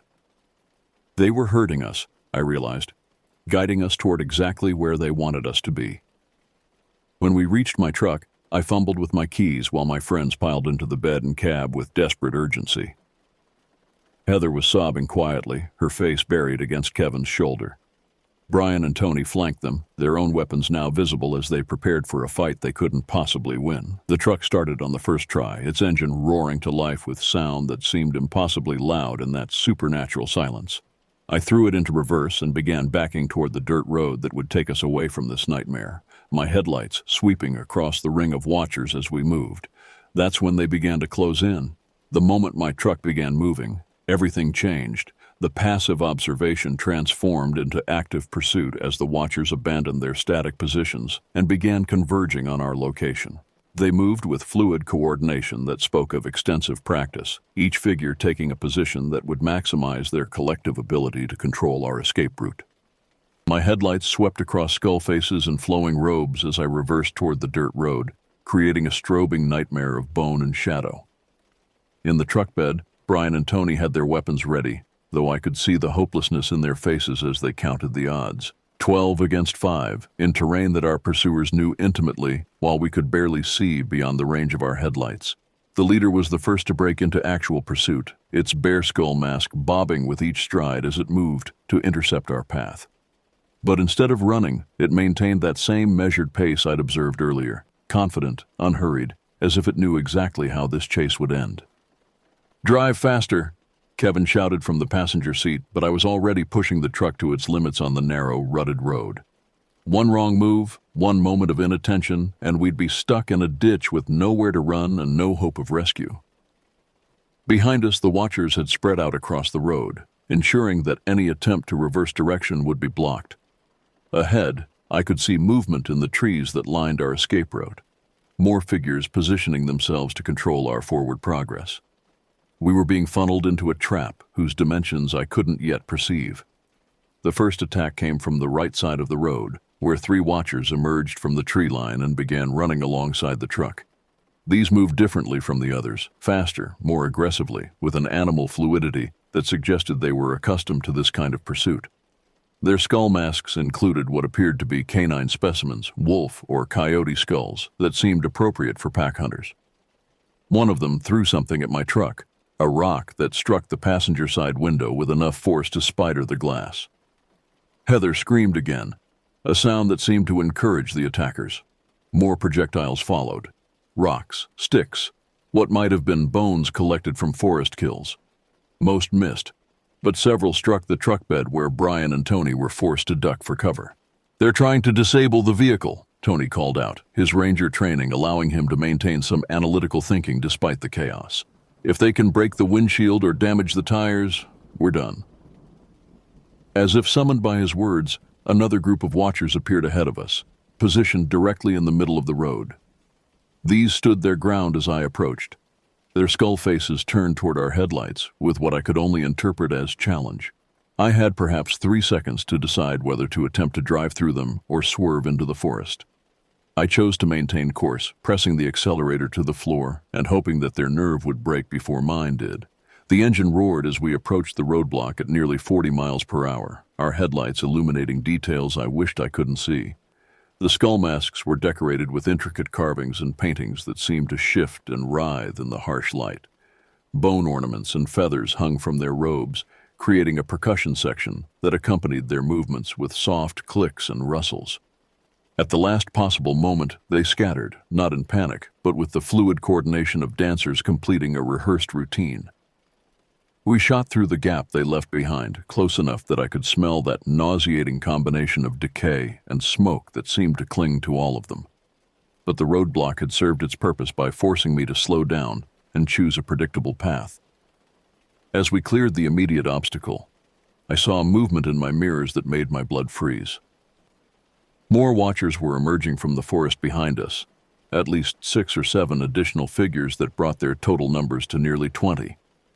We weren't being chased by a small group of cultists or disturbed individuals. This was a coordinated operation involving enough people to populate a small town. The implications were staggering. How many of them were there? How long had they been operating in this area? How many other campers and hikers had encountered them in these remote locations? The dirt road began to wind down the mountainside in a series of switchbacks that required me to reduce speed significantly. Each turn presented an opportunity for ambush. Each straight section offered clear lines of sight for anyone positioned to attack us. My hands were cramping from gripping the steering wheel, and sweat was making it difficult to maintain control as we navigated the treacherous route. That's when I heard the sound that nearly caused me to lose control entirely. The deep, resonant howl of what could only be a large dog or wolf. The sound came from somewhere ahead of us, echoing off the canyon walls and seeming to originate from multiple directions simultaneously. "They have animals," Brian said quietly, his voice tight with controlled fear. "Dogs, maybe wolves, trained to hunt." The howl was answered by another, then another, until a chorus of predatory voices filled the night air around us. The sounds were coming from both sides of the road now, pacing our progress and coordinating their positions with pack intelligence that made human pursuit seem simple by comparison. In the passenger seat, Kevin was trying to get cell phone service, holding his device toward the window and watching the signal indicator with desperate attention. "Nothing," he reported. "We're still too far back in the mountains." That's when the first animal appeared in our headlights. It wasn't a wolf or domestic dog, but something that combined characteristics of both into a creature that seemed designed by nightmare. Larger than any dog I'd ever seen, with proportions that suggested selective breeding for size and aggression. Its fur was dark, almost black, and its eyes reflected our headlights with an unnatural intensity that spoke of intelligence and malevolent purpose. The creature positioned itself in the middle of the road and held its ground as we approached. Its lips pulled back to reveal teeth that gleamed white in our headlights. Unlike the watchers, it showed no inclination to move aside at the last moment. This was a game of chicken with stakes that could only end in violence. I made the decision to swerve, steering the truck onto the narrow shoulder rather than risk a collision that could disable our vehicle. The maneuver worked, but it cost us precious speed and control as we fought to regain traction on the loose gravel and exposed rock. More animals appeared from the forest. At least 4 that I could see, possibly more hidden in the shadows beyond our headlights. They moved with pack coordination, flanking our vehicle and matching our speed with the effortless endurance of creatures bred for the hunt. Every few seconds, one would dart closer to the truck, snapping at the tires or jumping toward the bed where my friends crouched in defensive positions. Tony had his pistol drawn, but he was holding fire, probably recognizing that muzzle flashes would destroy our night vision and that the sound of gunshots might provoke an all-out attack from the animals. Brian had armed himself with a camping axe, a weapon that would be effective in close quarters, but useless against the coordinated assault we were facing. The road began to level out as we approached the main highway, raising hopes that we might actually escape this nightmare. But those hopes were crushed when I saw the roadblock ahead. 3 vehicles were positioned across the dirt road where it intersected with the paved highway. 2 pickup trucks and what appeared to be an old van, all arranged to create an impassable barrier. Figures in skull masks stood beside the vehicles, watching our approach with that same patient attention I'd come to associate with absolute confidence in the outcome. We were trapped. Behind us, the watchers and their animals were closing in. Ahead, an organized roadblock waited to complete our capture. The forest on either side was too dense and steep to attempt an escape on foot, and even if we tried, we'd be running directly into terrain that our pursuers knew intimately while we stumbled blind through unfamiliar wilderness. I brought the truck to a stop about 50 yards from the roadblock, my engine idling as I tried to process our options. In the sudden quiet, I could hear the animals moving through the forest around us, their presence marked by the soft sound of paws on pine needles and the occasional low growl that seemed designed to maintain psychological pressure. "What do we do now?" Heather whispered, her voice barely audible over the engine noise.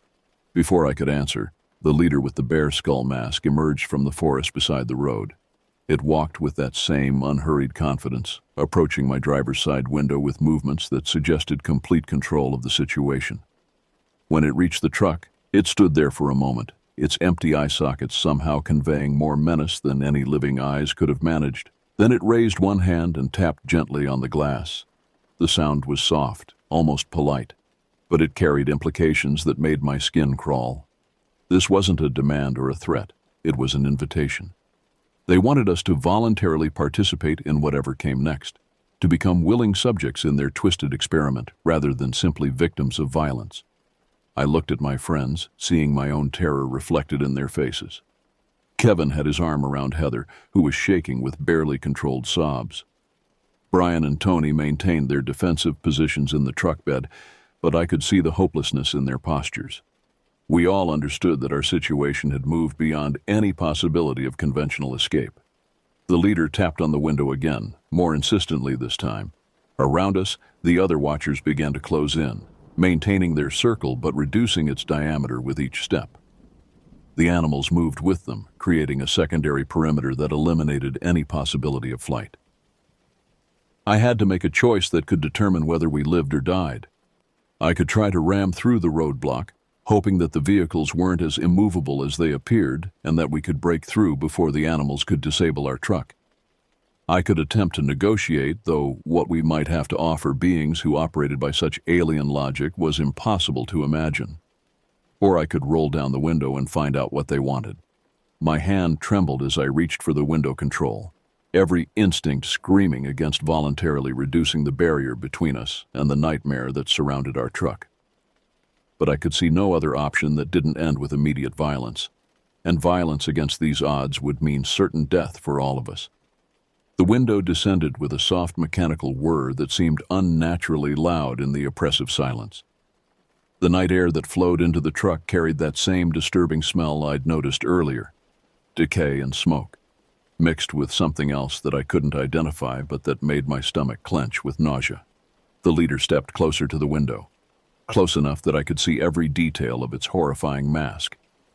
The bear skull had been modified and decorated with intricate care that spoke of religious or ritualistic significance. Symbols were carved into the bone around the eye sockets and across the snout, filled with what appeared to be some kind of luminescent paint that made them glow with a sickly green light. Feathers and small bones hung from leather strips attached to the back of the skull, creating a subtle percussion that accompanied every movement of its head. For several seconds, we simply stared at each other, or rather, I stared while it observed me through those empty sockets that seemed to see far more than any living eyes should be able to perceive. The silence stretched between us, heavy with implications and unspoken threats. When it finally spoke, its voice was a shock that nearly caused me to lose control of my bodily functions. The sound was distinctly human, male, I thought, with a slight accent that I couldn't place, but filtered through the skull mask in a way that gave it an otherworldly resonance. More disturbing was the fact that it spoke in perfectly normal English, destroying any hope I might have harbored that these were simply disturbed individuals engaged in some kind of elaborate prank. "You have trespassed in sacred places," it said, the words emerging from the skull's mouth with unnatural clarity. "You have disturbed things that should remain at rest." I found my voice after several attempts, though it came out as barely more than a whisper. "We didn't know. We're just camping. We'll leave and never come back." The skull face tilted slightly to one side, and I had the impression that my response had been anticipated and found lacking. Around us, the other watchers maintained their positions, but I could sense increased attention, as if my words had triggered some kind of evaluation process. Knowledge is not required for transgression, the leader continued. The mountain knows its own. The forest remembers what has been forgotten. You carry the scent of violation. The words made no logical sense, but they were delivered with such conviction that I found myself wondering if there was some truth hidden in their apparent madness. Had we unknowingly committed some offense against whatever twisted theology these people followed? Or was this simply the ritualistic preamble to violence that had been predetermined from the moment we'd entered their territory? Kevin leaned forward from the passenger seat, his voice shaky but determined. "Look, we don't want any trouble. Just tell us what you want, and we'll try to make it right." The leader's attention shifted to Kevin, and I saw my friend recoil slightly from the weight of that eyeless gaze. Several of the other watchers moved closer to the truck, their own skull faces turning toward us with predatory interest. "What we want," the leader said slowly, "is for the balance to be restored, for the debt to be paid, for the circle to be completed." The cryptic language was clearly deliberate, designed to confuse and intimidate us while revealing nothing about their actual intentions. But I caught something in the tone, an undercurrent that suggested these weren't simply the ravings of madmen. There was structure here, purpose, a systematic approach that spoke of organized beliefs and careful planning. "What debt?" I asked, though I dreaded the answer. "What are you talking about?" The leader raised one hand, slowly, deliberately, and pointed directly at me. "You were here before. You marked yourself. You opened the door." Ice water flooded my veins as I realized what it was referring to. My missing camping gear, the methodical way everything had been removed without leaving any trace. They hadn't simply stolen my equipment. They'd been studying it, examining it, using it to identify me as some kind of target. But why? What had I done to draw their attention? I'd been camping in these mountains for years without incident, following all the established protocols for wilderness safety and environmental protection. I paid my permits, followed leave-no-trace principles, and respected both the natural environment and other visitors. Unless, the thought struck me with the force of revelation. 2 years ago, during our hunting trip when we'd first discovered this campsite, we'd found something unusual. A stone formation that looked almost like an altar, surrounded by objects that didn't belong in the natural environment. Carved bones, bundled herbs, arrangements of stones that suggested human activity. We'd assumed it was some kind of historical site, possibly related to Native American ceremonies, and had carefully avoided disturbing it. But we'd photographed it. I remembered Kevin taking pictures with his phone, documenting what we'd thought was an interesting archaeological discovery. We'd even discussed reporting it to the Forest Service, though we'd ultimately decided against it to avoid drawing attention to our secret camping spot. "The photographs," I said quietly, understanding flooding through me like poison. "You're talking about the photographs."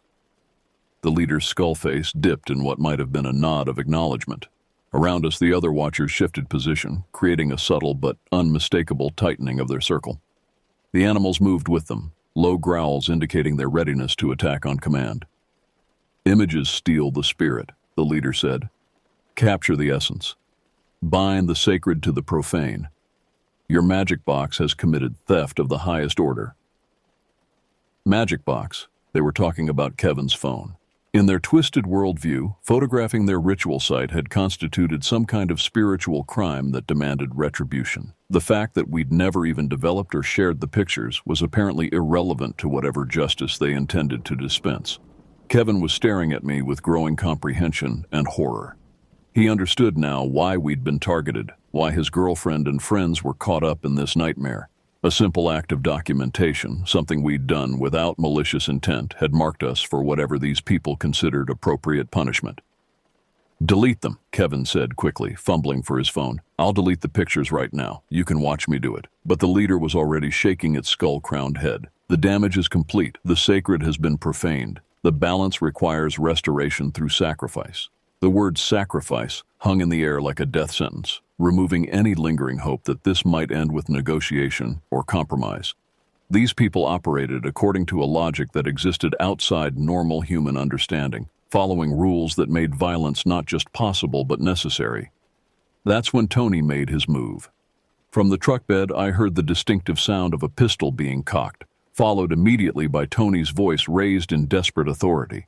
"Everyone back off. Now, I'm a federal employee, and if you don't disperse immediately, you'll be facing federal charges." The effect of his words was immediate and catastrophic. The watchers responded to the threat with fluid coordination that transformed them from passive observers into active predators. They didn't flee or show any sign of intimidation. Instead, they moved to surround the truck completely, eliminating any possibility of escape while maintaining positions that would allow them to attack from multiple directions simultaneously. The animals reacted even more dramatically, their low growls escalating into snarls of barely contained aggression. I could see at least 6 of them now, positioned around the truck like pieces on a chessboard waiting for the command to attack. The leader turned its attention to Tony, and when it spoke again, its voice carried a note of amusement that was more terrifying than any threat could have been. "Federal employee," it repeated, as if tasting the words. "The government that promises protection while permitting desecration. The authority that claims dominion over lands it has never understood. Tell me, federal employee, what protection does your badge provide against the justice of the mountain?" Tony's response was to raise his weapon, pointing it directly at the leader's skull-masked head. "I'm warning you, back off or I'll shoot." The leader stood perfectly still, making no attempt to avoid the weapon's aim. Around us, the other watchers maintained their positions with similar calm, as if the threat of violence was simply irrelevant to their calculations. "Your weapon fires lead," the leader said conversationally.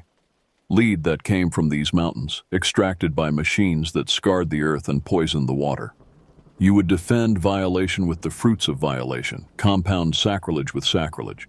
The mountain remembers every wound, federal employee. Every scar carries a debt that must eventually be paid." The philosophical lecture was interrupted by the sound of Heather sobbing in the passenger seat, her fear finally overwhelming her ability to remain silent. The sound seemed to trigger something in our captors, a subtle shift in attention that suggested the psychological pressure was approaching its intended climax. "Enough," the leader said firmly. "The time for words has passed. The debt will be collected. The balance will be restored." It raised both hands above its skull-crowned head, and immediately the other watchers began to close in from all directions. Their movement was synchronized and inevitable, like the closing of a trap that had been carefully constructed over months or years of planning. This was it, the moment when our situation would be resolved through violence, one way or another. Tony had his weapon raised, Brian was gripping his axe, and I had my own pistol within reach. But against these odds, in terrain that favored our attackers, our chances of survival were essentially zero. That's when I made the decision that saved our lives, though it cost us something far more precious than money or possessions. I turned off the truck's engine. The sudden silence when the engine died was absolute and devastating. Without the mechanical noise to mask the sounds of our breathing, our heartbeats, our barely controlled panic, we were exposed in a way that felt almost physical. The watchers continued their approach, but now I could hear every footstep, every rustle of fabric, every soft command passed between them in a language I didn't recognize. "What are you doing?" Kevin hissed, his voice tight with terror. "Start the truck." But I kept my hands away from the ignition, knowing that any attempt to restart the engine would be interpreted as preparation for escape and would trigger the final assault. Instead, I rolled the window down completely and leaned out toward the leader, making myself as vulnerable and non-threatening as possible. "Wait," I called out, hoping my voice would carry over the sound of approaching footsteps. "I want to make a deal." The leader raised one hand, and immediately the other watchers stopped their advance. They maintained their positions in a tight circle around our truck, close enough now that I could see individual details of their various skull masks and the intricate decorations that adorned their robes. Some carried staffs or other ritual objects, while others had their hands free, but positioned in ways that suggested readiness for violence. "What bargain would you offer," the leader asked, "that could balance the scales of your transgression?" This was the crucial moment. the point where I had to demonstrate understanding of their twisted logic while offering something they would value more than our lives. I thought frantically about everything I'd observed, every clue they'd provided about their motivations and beliefs. "The photographs are just copies," I said carefully. "Images captured by technology you don't recognize as legitimate, but the original sacred site remains intact. We never disturbed it, never took anything physical from it. The true violation isn't what we've done. It's what we might do in the future." The skull face tilted slightly, and I sensed I had the leader's attention. Around us, the other watchers remained motionless, but I could feel the weight of their collective focus as they evaluated my words. "If you kill us," I continued, "others will come looking. Search and rescue teams, law enforcement, federal investigators. They'll bring more people, more technology, more disruption to your sacred places than a few photographs ever could. But if you let us go, we become your protection instead of your problem." It was a desperate gambit, but I could see in the leader's posture that my words were having an effect. The slight forward lean of its skull-crowned head suggested interest, or at least a willingness to hear more of my proposal. "Explain," it said simply. "We know where your sacred site is located," I said, my voice gaining strength as I developed the logic of my argument. "We can make sure no one else finds it. We can redirect other campers away from this area, report dangerous conditions or wildlife hazards that will keep people from exploring too deeply. We can be your early warning system against future violations." The leader considered this for several long moments, its empty eye sockets seeming to peer directly into my soul. Around us, the forest held its breath. No sound from animals, no movement of wind through the trees, as if the natural world itself was waiting for the decision that would determine our fate.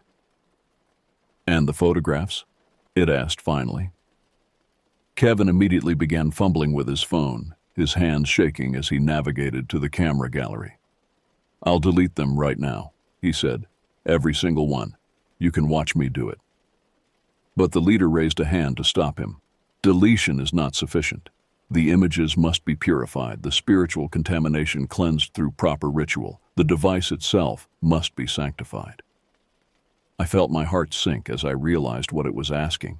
These people weren't interested in simple deletion. They wanted Kevin's phone, probably to destroy it in whatever ceremony they used to address spiritual violations. For Kevin, that phone represented thousands of photos, contacts, and personal information that would be impossible to replace. But the alternative was death for all of us. "Okay," I said before Kevin could object. "Take the phone. Purify it however you need to. In exchange, you let us go and we never speak about any of this to anyone." Kevin started to protest, but I cut him off with a sharp look. Material possessions, no matter how valuable or irreplaceable, were meaningless compared to our lives. He seemed to understand this, though I could see the pain in his eyes as he contemplated losing years of memories stored in that device. The leader extended one robed hand toward Kevin's window. "The device," it said simply. Kevin looked at the phone in his hands, then at his girlfriend sobbing beside him, then at the ring of skull-faced watchers who surrounded our truck.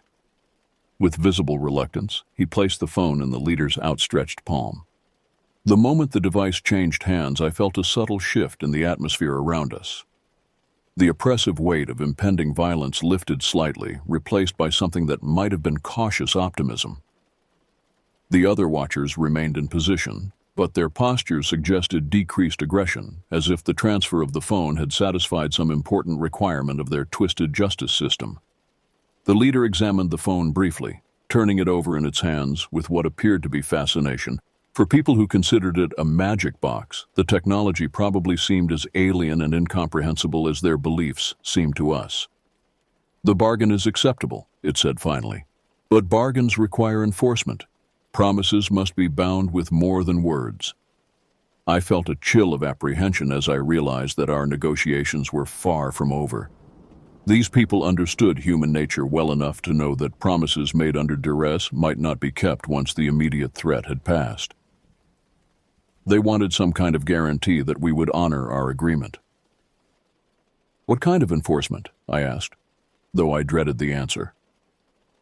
The leader reached into the folds of its robe and withdrew something that glinted in the light from our headlights. It was a small blade, perhaps 4 inches long, with symbols carved into the metal that matched those on the skull masks. The handle appeared to be made of bone, polished smooth by countless hands. "Blood oath," it said simply. "A binding that cannot be broken without consequences that extend beyond this life." The implications were terrifying. Not only did they want us to promise silence, they wanted us to participate in some kind of ritual that would create a supernatural enforcement mechanism for our agreement. The rational part of my mind rejected the possibility that such things could have any real power, but standing in that circle of skull-faced watchers, surrounded by evidence of their organizational capabilities and ruthless efficiency, I found my skepticism wavering. "What does that involve?" I asked, though I was afraid I already knew. "Each of you will contribute 3 drops of blood to the sacred earth," the leader explained. "The mountain will taste your essence and remember your promise.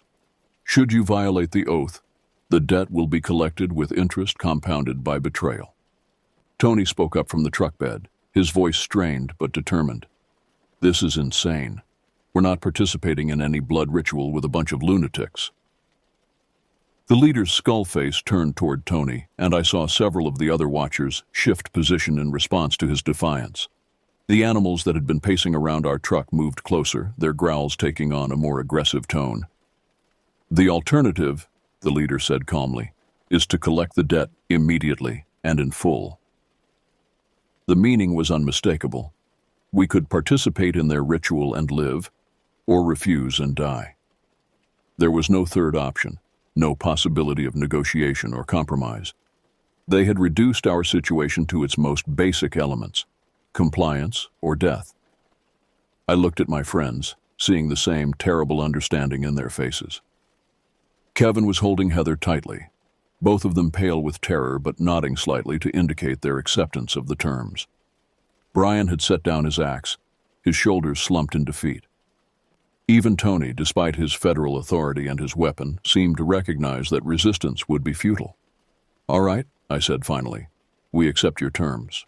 But once this is done, once we've given blood and sworn your oath, you let us go immediately. No further conditions, no additional requirements." The leader nodded slowly.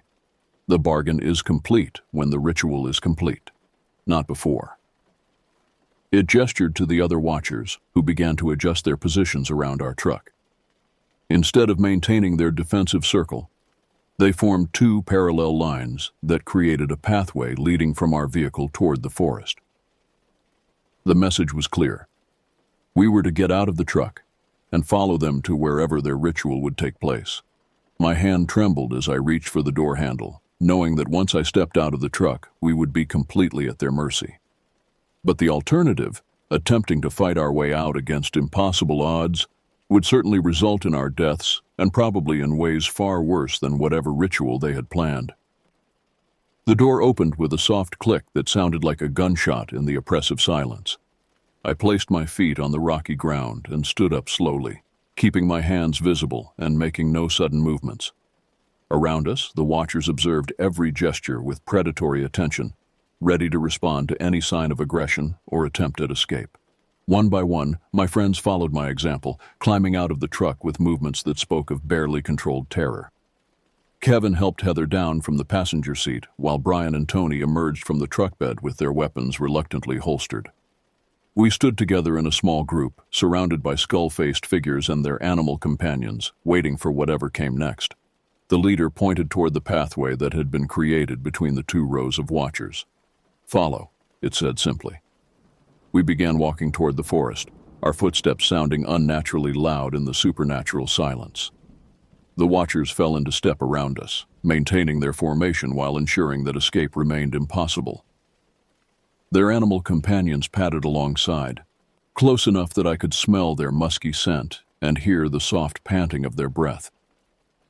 As we disappeared into the darkness between the trees, I caught one last glimpse of my truck sitting abandoned beside the blocked road, its headlights still burning like the eyes of some mechanical beast. It occurred to me that we might never see it again, that this journey into the forest could be the beginning of a nightmare from which we would never wake. But we were still alive, and as long as we remained alive, there was hope. Even if that hope required us to participate in rituals that belonged in the darkest corners of human mythology.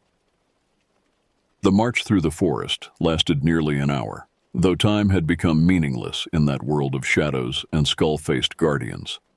They led us along paths that seemed to exist only for them, trails that wound between massive pine trees and over rocky outcroppings with a logic that spoke of decades of use. Every step took us deeper into wilderness that felt increasingly alien, as if we were leaving behind not just civilization, but the natural world itself. Our escort maintained perfect discipline throughout the journey. The watchers moved with silent efficiency, their positions adjusted constantly to ensure that escape remained impossible while never creating the impression of immediate threat. The animals paced alongside us, their presence a constant reminder that even if we somehow evaded our human captors, we would still face predators perfectly adapted to this environment. As we walked, I began to notice details about our surroundings that added layers of unease to an already nightmarish situation. Trees had been marked with symbols carved deep into their bark, the wounds old enough to have healed over but still visible as raised scars that caught the moonlight. Arranged stones created patterns that suggested meaning beyond random placement, geometric forms that hurt to look at directly and seemed to shift when observed peripherally. Most disturbing were the bones. They hung from branches at regular intervals along our path, suspended by lengths of sinew or leather cord that allowed them to turn slowly in the night breeze. Not all were from animals. Some had proportions and characteristics that suggested human origin, though I tried desperately to convince myself that my fear was distorting my perception. The bones had been decorated with painted symbols and wrapped with bundles of dried herbs that released disturbing fragrances as we passed beneath them. Heather stumbled at one point, her strength finally giving out under the accumulated stress of the night's events. Kevin caught her before she could fall, supporting her weight as she struggled to maintain consciousness. The leader observed this display of human weakness with what might have been interest, tilting its skull-crowned head as if cataloging our responses for some future reference. "Not much farther," it said, the first word spoken since we'd left the truck. The voice emerging from that bare skull mask carried tones of anticipation that made my skin crawl with fresh apprehension. We crested a small ridge and found ourselves looking down into a natural amphitheater formed by a circle of massive granite outcroppings. The space was perhaps 50 yards across, with a relatively flat floor that had been cleared of vegetation and covered with what appeared to be crushed bone and ash. At the center stood the structure I'd photographed 2 years earlier, though it had been significantly modified since our last visit. What had been a simple arrangement of stones was now a complex altar constructed from materials that reflected years of careful work. The base remained the original granite formation, but it had been expanded with additional stones that created a platform approximately 10 feet square. On top of this platform sat a structure that defied easy description, part shrine, part sculpture, part architectural impossibility. Skulls formed the primary decorative elements, hundreds of them arranged in intricate patterns that created the impression of faces within faces, eyes within eyes. They weren't all animal skulls. Scattered throughout the display were specimens that were unmistakably human, their empty sockets filled with crystalline formations that caught and reflected the moonlight in ways that suggested more than simple mineral deposits. Surrounding the altar were dozens of wooden poles, each one carved with symbols and topped with arrangements of bones, feathers, and other objects whose significance I could only guess at. Between the poles, rope or sinew had been strung to create a complex web that divided the amphitheater into sections, each one containing arrangements of stones, bones, and other ritual objects that followed patterns I couldn't comprehend. But it was the fire that commanded attention above all else. A massive bonfire burned at the far end of the amphitheater, its flames reaching toward the sky with an intensity that seemed unnatural. The wood feeding it had been arranged in geometric patterns that maintained their structure even as they burned, creating the impression of a fire that consumed without destroying, that burned according to rules that existed outside normal physics. The smoke rising from the fire was wrong in ways that made my eyes water and my throat burn. Instead of dispersing naturally in the night air, it formed complex spirals and geometric shapes that held their form far longer than any normal smoke should have been able to maintain. Colors flickered within the gray, deep purples, sickly greens, shades that had no names but triggered primitive responses in the parts of my brain responsible for recognizing danger. As we descended into the amphitheater, I became aware that we weren't the only ones present. Figures moved in the shadows around the perimeter, more watchers whose skull-masked faces turned toward us with predatory interest. I counted at least 20, possibly more hidden in the deeper shadows, bringing the total number of our captors to nearly 40. The organizational implications were staggering. This wasn't a small group of disturbed individuals. This was a functioning community that operated with the efficiency of a military unit and the cohesion of a religious order. They had infrastructure, resources, and clearly defined hierarchies that allowed them to coordinate complex operations across significant geographical areas. The leader guided us to a position near the altar, where we were surrounded by watchers arranged in concentric circles that created a natural amphitheater within the amphitheater. The positioning was clearly deliberate, designed to focus attention on whatever ceremony was about to unfold while ensuring that the participants had no possibility of escape. Kevin was supporting Heather, who seemed to be in a state of shock that bordered on catatonia.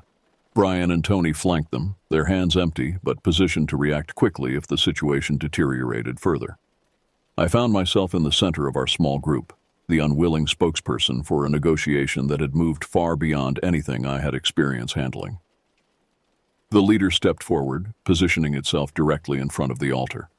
In one hand, it held Kevin's phone.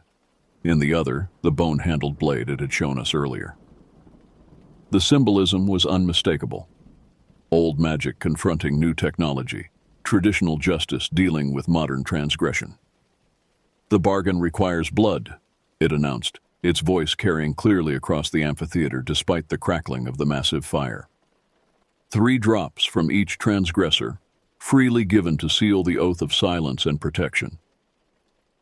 It gestured toward a shallow depression that had been carved into the surface of the altar, a bowl-shaped indentation that was stained dark with what I preferred not to identify. The sight of those stains made it clear that this ritual had been performed before, possibly many times, under circumstances I didn't want to imagine. "Who will offer blood first?" the leader asked. The question hung in the air like a challenge, each of us knowing that volunteering would demonstrate acceptance of their authority, while refusing might provoke escalation to actual violence. I looked at my friends, seeing my own terror reflected in their faces, and made the decision that leadership sometimes requires. "I'll go first," I said, stepping forward before my courage could abandon me. The leader nodded approvingly and gestured for me to approach the altar. As I walked the few steps that separated me from the ritual platform, I became acutely aware of the dozens of skull faces turned in my direction, empty eye sockets that seemed to see more than living eyes ever could. The blade, when the leader offered it to me, was surprisingly warm to the touch. The metal had been heated by proximity to the fire, and the bone handle felt oddly comfortable in my grip, as if it had been designed specifically for my hand. The symbols carved into the blade seemed to shift and writhe in the firelight, creating optical illusions that made them appear to be moving independently of the metal that contained them. 3 drops only, the leader instructed. More would bind you to purposes beyond your understanding. I positioned the blade over the stained depression in the altar and made a quick, shallow cut across the palm of my left hand. The pain was sharp but brief, and the blood that welled up from the wound was darker than I expected, almost black in the strange light cast by the fire. The first drop fell into the depression with a soft sound that seemed to echo across the entire amphitheater. The second and third followed quickly, each one absorbed by the stained stone as if the altar itself was thirsty for human essence. The moment the third drop disappeared, I felt something change. Not physically.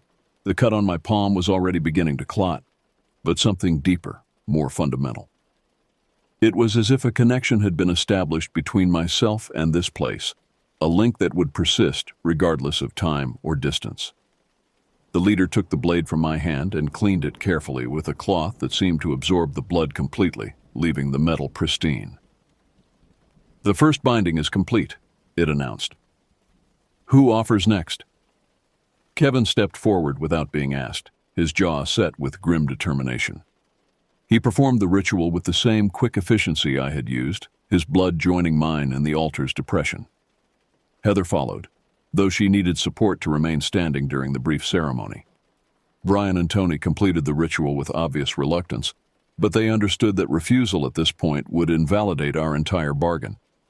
When the last drop of Tony's blood had been absorbed by the altar, the leader raised Kevin's phone above its skull-crowned head. "The device of transgression will be purified by sacred fire," it announced. "The images will be returned to the elements from which they came." It walked to the massive bonfire and, without ceremony, cast the phone into the flames. The device disappeared instantly, consumed by fire that burned with supernatural intensity. For just a moment, the flames seemed to flicker with different colors, and I could have sworn I saw images forming in the smoke. Faces, landscapes, memories being released from their digital prison and transformed into something else entirely. The destruction of the phone seemed to satisfy some requirement of their justice system.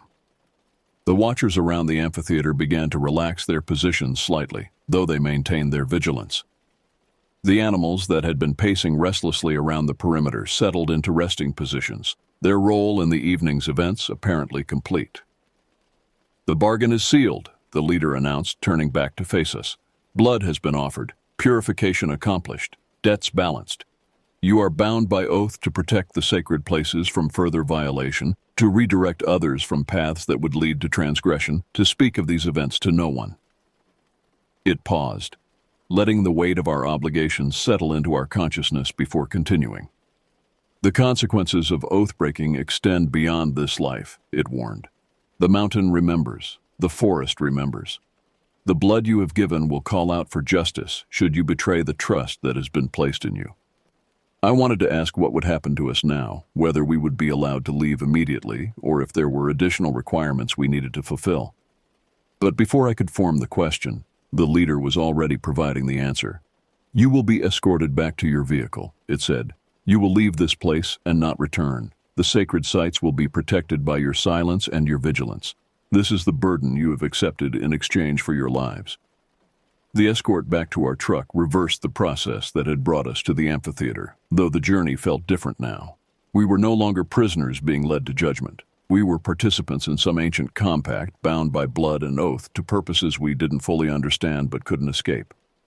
When we finally emerged from the forest and saw my truck still sitting beside the blocked road, I felt a surge of relief so intense it was almost physically painful. The vehicle represented normalcy, civilization, a return to a world governed by physics and logic rather than blood oaths and skull-faced watchers.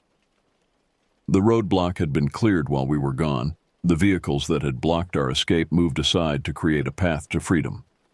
The leader gestured toward the open road with what might have been magnanimity, though it was impossible to read emotion in that bear skull mask.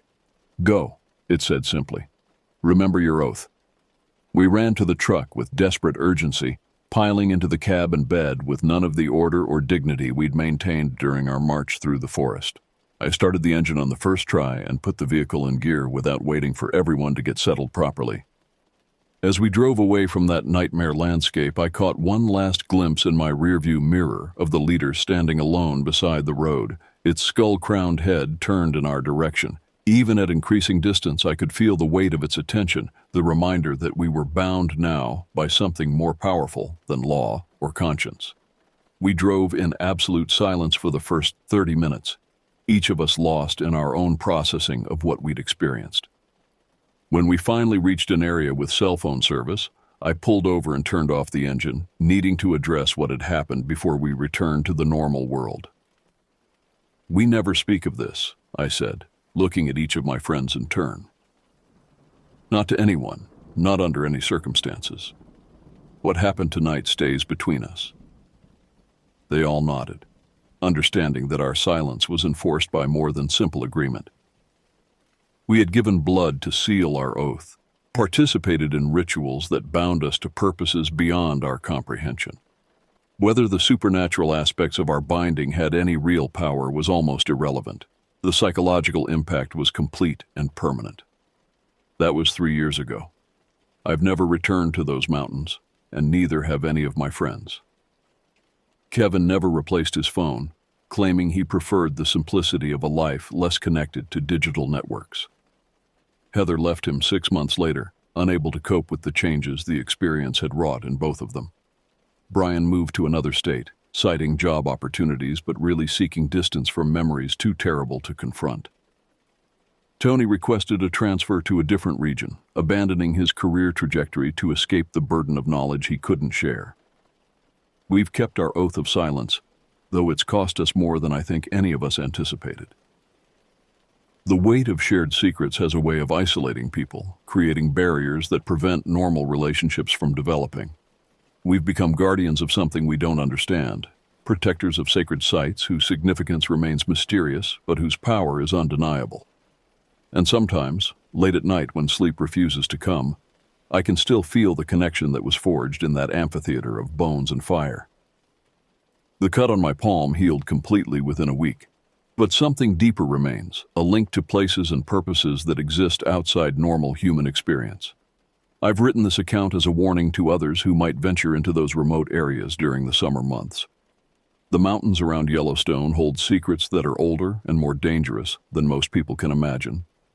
There are watchers in the forest, guardians of traditions that predate European settlement by centuries or millennia. If you camp in remote areas, if you explore off the established trails, if you document your discoveries with cameras or phones, remember that you might be trespassing in sacred places protected by people who take their responsibilities very seriously. The debt they collect for violations might be paid in ways you can't imagine, binding you to purposes you don't understand with consequences that extend far beyond anything covered by normal law. Stay on the marked trails. Camp in designated areas. Don't photograph unusual rock formations or arrangements of objects that seem out of place in the natural environment. And if you ever find yourself surrounded by figures wearing skull masks in the middle of the night, remember that some bargains are enforced by powers older and more implacable than human justice. The mountain remembers. The forest remembers. And now, so do you.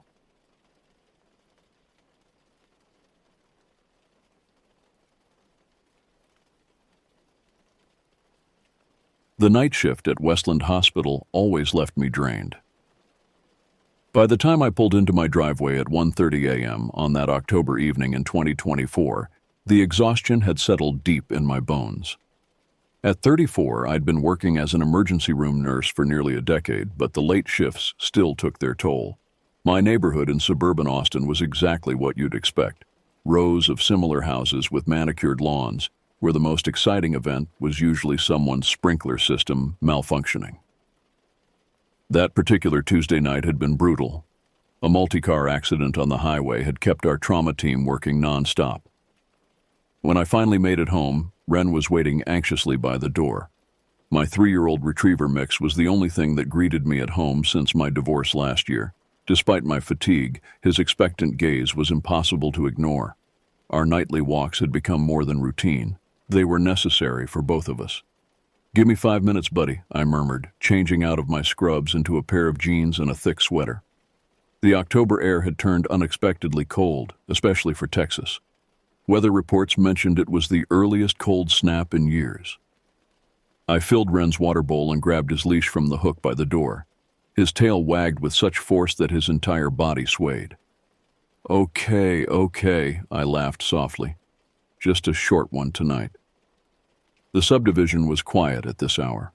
Most families were tucked away in their beds, alarm clocks set for early morning commutes to Austin.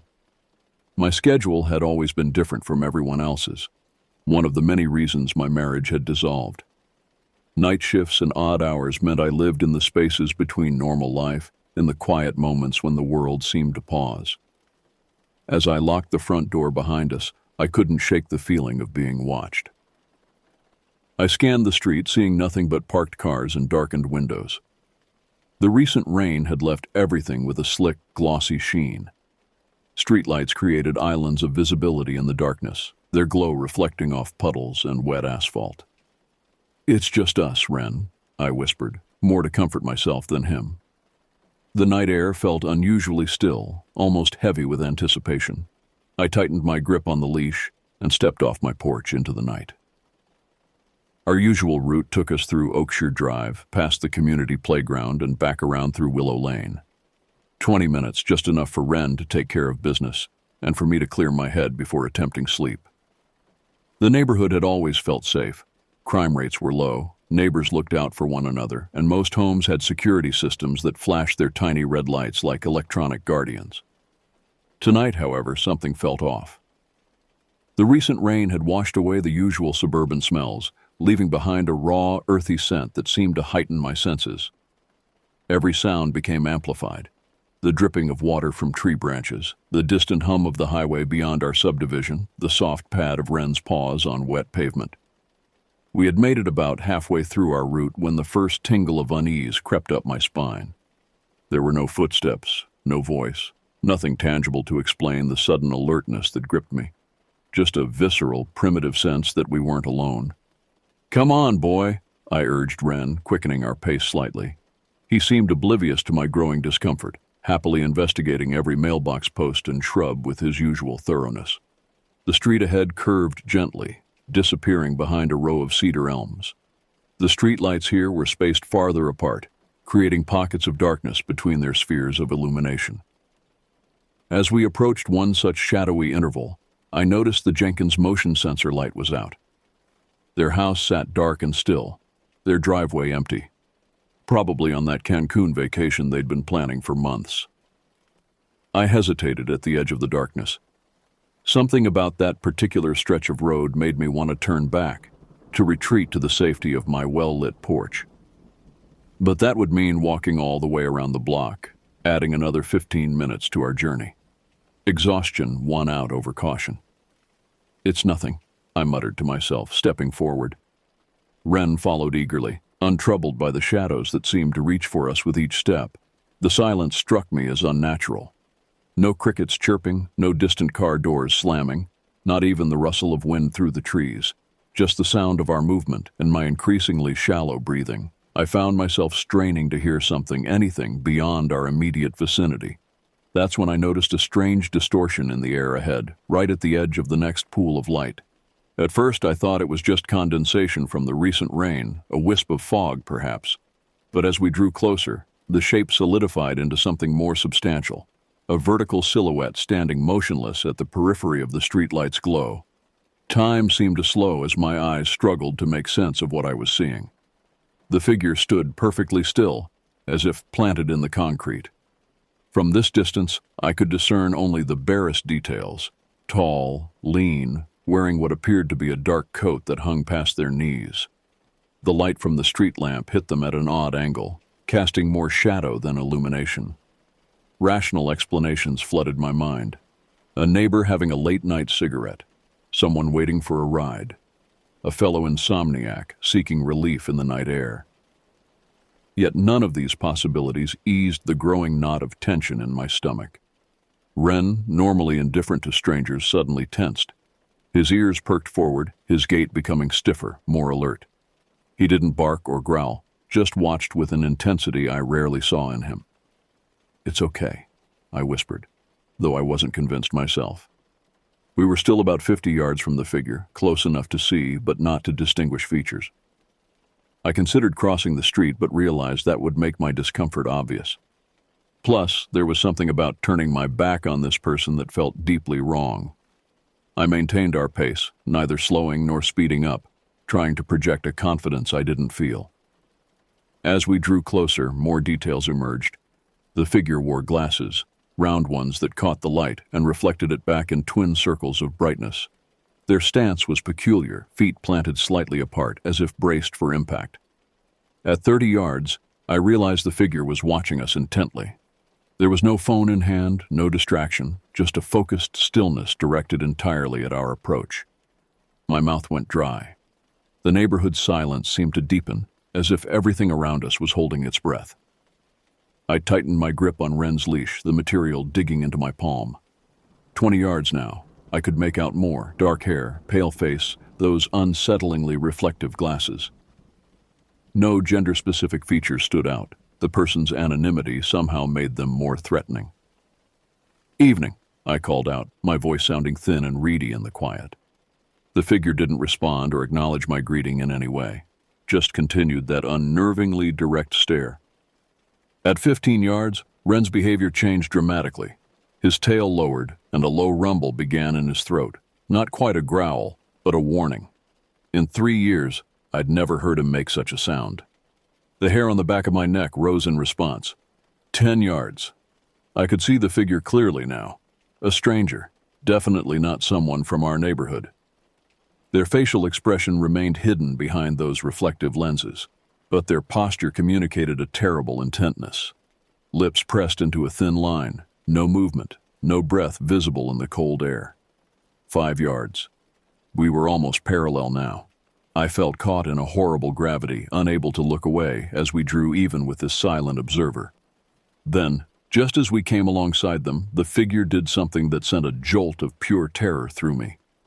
They began to move, backward, matching my pace exactly, maintaining the same distance, those reflective lenses never wavering from my face. The backward movement was so deliberate, so unnatural, that for a moment I couldn't process what I was seeing. Normal people don't walk backward with such precision, maintaining perfect eye contact without tripping or hesitating. Yet this person did exactly that, each step synchronized with mine, as if we were partners in some macabre dance. Ren exploded into frenzied barking. The sudden noise shattered the night's silence, making me flinch. His body strained against the leash, hackles raised, teeth bared, a protective fury I'd never witnessed in my gentle companion. "Easy, Ren," I gasped, struggling to maintain control as he lunged toward the figure. The stranger didn't react to Ren's aggression. No flinch, no raised hands in defense, no quickened pace, just that steady backward movement, those reflective eyes fixed on mine. My heart hammered against my ribs. Every instinct screamed danger, yet I couldn't identify exactly what threatened me. No weapon was visible, no words had been spoken, just this bizarre, coordinated movement that defied normal human interaction. I tried to speed up, hoping to break whatever strange connection had formed between us. The figure matched my increased pace perfectly, still moving backward, still staring. I slowed down. They slowed too, maintaining that precise distance. "What do you want?" I finally managed to ask, my voice trembling despite my efforts to sound assertive. No response, just that unwavering stare and mechanical movement. Ren's barking grew more frantic. He pulled so hard that the leash cut into my hand, the pain barely registering through my adrenaline. The street suddenly felt too empty, the houses too dark, every potential ally sleeping behind locked doors. I noticed another detail that sent a wave of revulsion through me. The figure's feet seemed to glide rather than step. Their movement was too smooth, too coordinated for someone walking backward without looking, and despite the wet pavement, I heard no footsteps, no scrape of sole against concrete. The intersection of Maple and Birch was about 30 yards ahead, better lit and closer to the main road. If I could reach it, maybe I could flag down a passing car or at least have more options for escape. Without warning, I yanked Ren's leash and bolted toward the intersection. His surprise at my sudden movement lasted only a second before he matched my pace, still barking wildly. I risked a glance backward, expecting to see the figure in pursuit. What I saw instead was worse. They had pivoted smoothly and were now walking forward, maintaining the same distance, that same measured pace. Their gait was wrong somehow, too fluid, each step identical to the last, like a poorly rendered animation. The intersection seemed miles away. My lungs burned, legs pumping furiously. Ren raced alongside me, his barks punctuating each stride. The sound of my own panicked breathing filled my ears, drowning out everything else. When we finally reached the intersection, I spun around, preparing for confrontation. The street behind us was empty. The figure had vanished as completely as if they'd never existed. I stood at the intersection, gasping for breath, scanning in all directions. Ren continued to bark, facing back the way we had come, his body rigid with alertness. The streetlights buzzed overhead, their light suddenly seeming inadequate against the darkness that pressed in from all sides. "Where did they go?" I whispered, more to myself than to Ren. It seemed impossible for someone to disappear so completely in the few seconds it had taken us to reach the intersection. There were no side streets, no alleyways, nowhere to hide except behind the neatly landscaped yards of the sleeping houses. A car approached, its headlights sweeping across us. For a terrible moment, I feared it might be the stranger, somehow having circled around, but it was just a late-night commuter, probably heading home from a shift similar to mine. They slowed slightly as they passed, perhaps wondering why a woman and her dog were standing frozen at an intersection in the middle of the night. The normalcy of the passing car grounded me somewhat. I tugged Wren's leash gently. "Come on, boy. Let's go home." We took the long way back, sticking to the main streets where the lighting was better. Every shadow made me jump. Every rustle sounded like footsteps. Wren remained on high alert, his ears swiveling at each noise, his pace hurried as if he too couldn't wait to be safely indoors. When we finally reached our house, I fumbled with the keys, my hands shaking so badly that it took 3 attempts to get the door unlocked. Once inside, I slammed it shut and engaged every lock, deadbolt, chain, even the rarely used sliding bolt at the bottom. The familiar confines of my living room should have provided comfort, but instead, the windows seemed like vulnerable points, each one a potential frame for that reflective stare. I moved through the house, checking locks, closing blinds, turning on lights, then turning them off again, when I realized they made me visible while obscuring what might be outside. Wren paced nervously, whining and checking the windows himself, his earlier protective fury now transformed into anxious vigilance. I filled a glass with water and drank it in gulps, trying to steady my nerves. What had I just experienced? The rational part of my brain searched for explanations. A prankster targeting random nightwalkers, someone with mental health issues, a performance artist pushing boundaries of social interaction. None of these explanations addressed the wrongness of the movement, the perfect coordination, the complete silence. And none explained Wren's reaction, my steady, friendly dog who had never shown aggression toward anyone. I sat on the edge of the couch, phone in hand, debating who to call. The police? What would I tell them? That someone walked backward and scared me? No laws had been broken, no threats made. Just that terrible silent watching and unnatural movement. My supervisor at the hospital? She'd probably attribute it to fatigue after a difficult shift. My ex-husband? He'd use it as further evidence that I was too high-strung, the same criticism he'd leveled during our marriage. In the end, I called no one.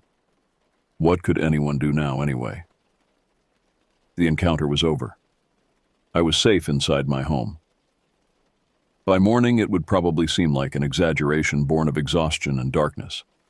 But as I finally crawled into bed, Wren curled protectively at my feet. I couldn't shake the image of those reflective glasses, twin circles of light hiding whatever eyes lay behind them. Eyes that had watched me with such focused intensity that it felt like a physical touch. I didn't sleep that night. Every creak of the house settling, every distant car passing, every whisper of wind against the windows kept me rigid with alertness. Dawn, when it finally came, brought little relief. The next day passed in a haze of exhaustion and unease. I called in sick to work, something I rarely did. But the thought of returning home in the dark after another night shift was unbearable. Instead, I spent the day securing my house, checking window locks, installing a new chain on the back door, ordering a security camera system that promised next-day delivery. Wren stayed unusually close, following me from room to room, his usual playfulness subdued. Whenever the mail carrier approached or a delivery truck rumbled by, he rushed to the window, hackles raised, until he confirmed it wasn't a threat. By afternoon, lack of sleep and constant vigilance had left me jittery and irrational. Every passing pedestrian visible through my blinds became a potential danger. I found myself studying their gaits, their postures, searching for similarities to the figure from the night before. I tried researching online, typing vague queries like stranger walking backward, reflective glasses stalker, and unusual stalking behaviors. The results were unhelpful. Urban legends, horror movie plots, psychological studies on unusual human movement. Nothing that matched my experience. As evening approached, I faced a dilemma. Wren needed his walk. He'd been inside all day. But the thought of venturing out made my stomach knot with anxiety. The sun was still up, I reasoned. Daylight made everything safer, more normal. We would stay on the main road, avoid the side streets, and keep it brief. Just a quick one, I promised Wren as I reluctantly clipped on his leash. His enthusiasm was muted, his usual pre-walk excitement tempered by his own lingering wariness. Outside, the neighborhood looked different in daylight. Ordinary, benign. Neighbors mowed lawns, children played in driveways, Cars came and went in the rhythm of suburban life. The previous night's terror seemed distant, almost imagined. We stuck to our plan, walking only on the busiest street, nodding to neighbors, keeping a brisk pace. No sign of anyone unusual, no reflective glasses or strange movements. By the time we returned home, my shoulders had begun to unknot, my breathing to ease. "See? Nothing to worry about," I told Ren, who seemed equally relieved to be back inside.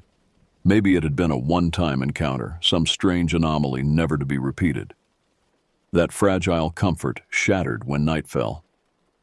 Darkness transformed my windows into black mirrors, reflecting the interior lights while hiding whatever might be outside. I found myself constantly checking them, expecting to see that figure standing in my yard, watching, waiting. Sleep, when it finally came, was fitful and dream-plagued. In my nightmares, I walked endless suburban streets, always aware of someone behind me, matching my pace exactly. When I turned to confront them, they were gone, only to appear ahead of me, those reflective lenses catching non-existent light. I woke gasping at 3:17 a.m., convinced I'd heard something outside my bedroom window. Ren was already alert, staring at the blinds, a low growl building in his throat. I froze, listening intently. Nothing, just the normal sounds of the night. Distant traffic, the hum of the refrigerator, the central air cycling on. Still, I couldn't shake the certainty that someone was out there. I reached for my phone, finger hovering over the emergency call button. What would I say? That I had a feeling? That my dog was growling at the window? After 10 minutes of paralyzing indecision, I forced myself to get up and look. Pulling back the blind a fraction of an inch, I peered into my backyard. The security light illuminated the empty patio, the still swing set left by the previous owners, the fence line beyond. Nothing moved. No figure stood watching. I sagged with relief, chiding myself for overreacting. Yet even as I returned to bed, I couldn't recapture any sense of security. Ren remained vigilant, his eyes fixed on the window, his body tense. Neither of us slept again that night. 3 days passed. I returned to work, functioning on minimal sleep and maximum caffeine. My colleagues noticed my distraction, the dark circles under my eyes, but attributed it to the usual stresses of the job. I didn't correct them. How could I explain what was happening without sounding unhinged? The security cameras arrived, and I installed them myself. One covering the front yard, one for the back, another monitoring the side of the house where my bedroom window faced. Their presence provided some comfort, a technological shield against the unexplainable. Ren's walks became daytime-only affairs, quick utilitarian outings that kept us within sight of the house. At night, I let him use the backyard, standing guard at the door while he did his business, rushing him back inside at the slightest unusual sound. By the fourth night, exhaustion had begun to override fear. I needed real sleep, unbroken by paranoia and nightmares. After my shift ended, I drove home with the radio blaring to keep myself alert, pulled into my driveway, and sat for a moment gathering the energy to move. The dashboard clock read 1:42 a.m. The neighborhood was still, houses dark except for the occasional porch light. Normal, safe. I was being ridiculous, letting one strange encounter upend my entire life. I let myself into the house, greeted Ren with our usual quiet affection, and decided that tonight would be different. We would take our normal walk, reclaim our routine, stop letting fear dictate our lives. "What do you think, buddy? Ready for a real walk?" I asked. Ren's tail wagged tentatively, as if he wasn't sure whether to be excited or concerned. We set out under clear skies, no recent rain to create those reflective puddles from nights before. I'd brought a flashlight this time, its beam stronger than my phone's light. We took our usual route, my confidence growing with each uneventful block. The neighborhood seemed peaceful, the only sounds our footsteps and Ren's occasional sniffing investigations. We had completed almost the entire circuit, were just 2 blocks from home, when Ren stopped suddenly, his body going rigid. I followed his gaze down the street ahead of us. At first, I saw nothing. Then, movement caught my eye, a figure emerging from between 2 houses, stepping onto the sidewalk about 100 yards ahead. Even at this distance, recognition hit me with physical force. The height, the posture, the dark coat, and most tellingly, those glasses catching the streetlight in twin circles of reflection. Ren's growl vibrated through the leash into my hand. Fight or flight surged through my system, my body flooding with adrenaline. This time, I chose fight. "Hey!" I shouted, my voice cracking the night silence. "Who are you? What do you want?" The figure didn't respond or acknowledge my shout. Instead, it began walking toward us with that same measured pace I remembered, each step identical to the last, creating an impression of gliding rather than walking. I raised my flashlight, aiming the beam directly at them. The light hit those reflective lenses and bounced back at me, momentarily blinding me. When my vision cleared, the figure had stopped, standing perfectly still about 50 yards away. "I've called the police," I lied, voice shaking despite my attempt at bravado. "They're on their way right now." Still no response.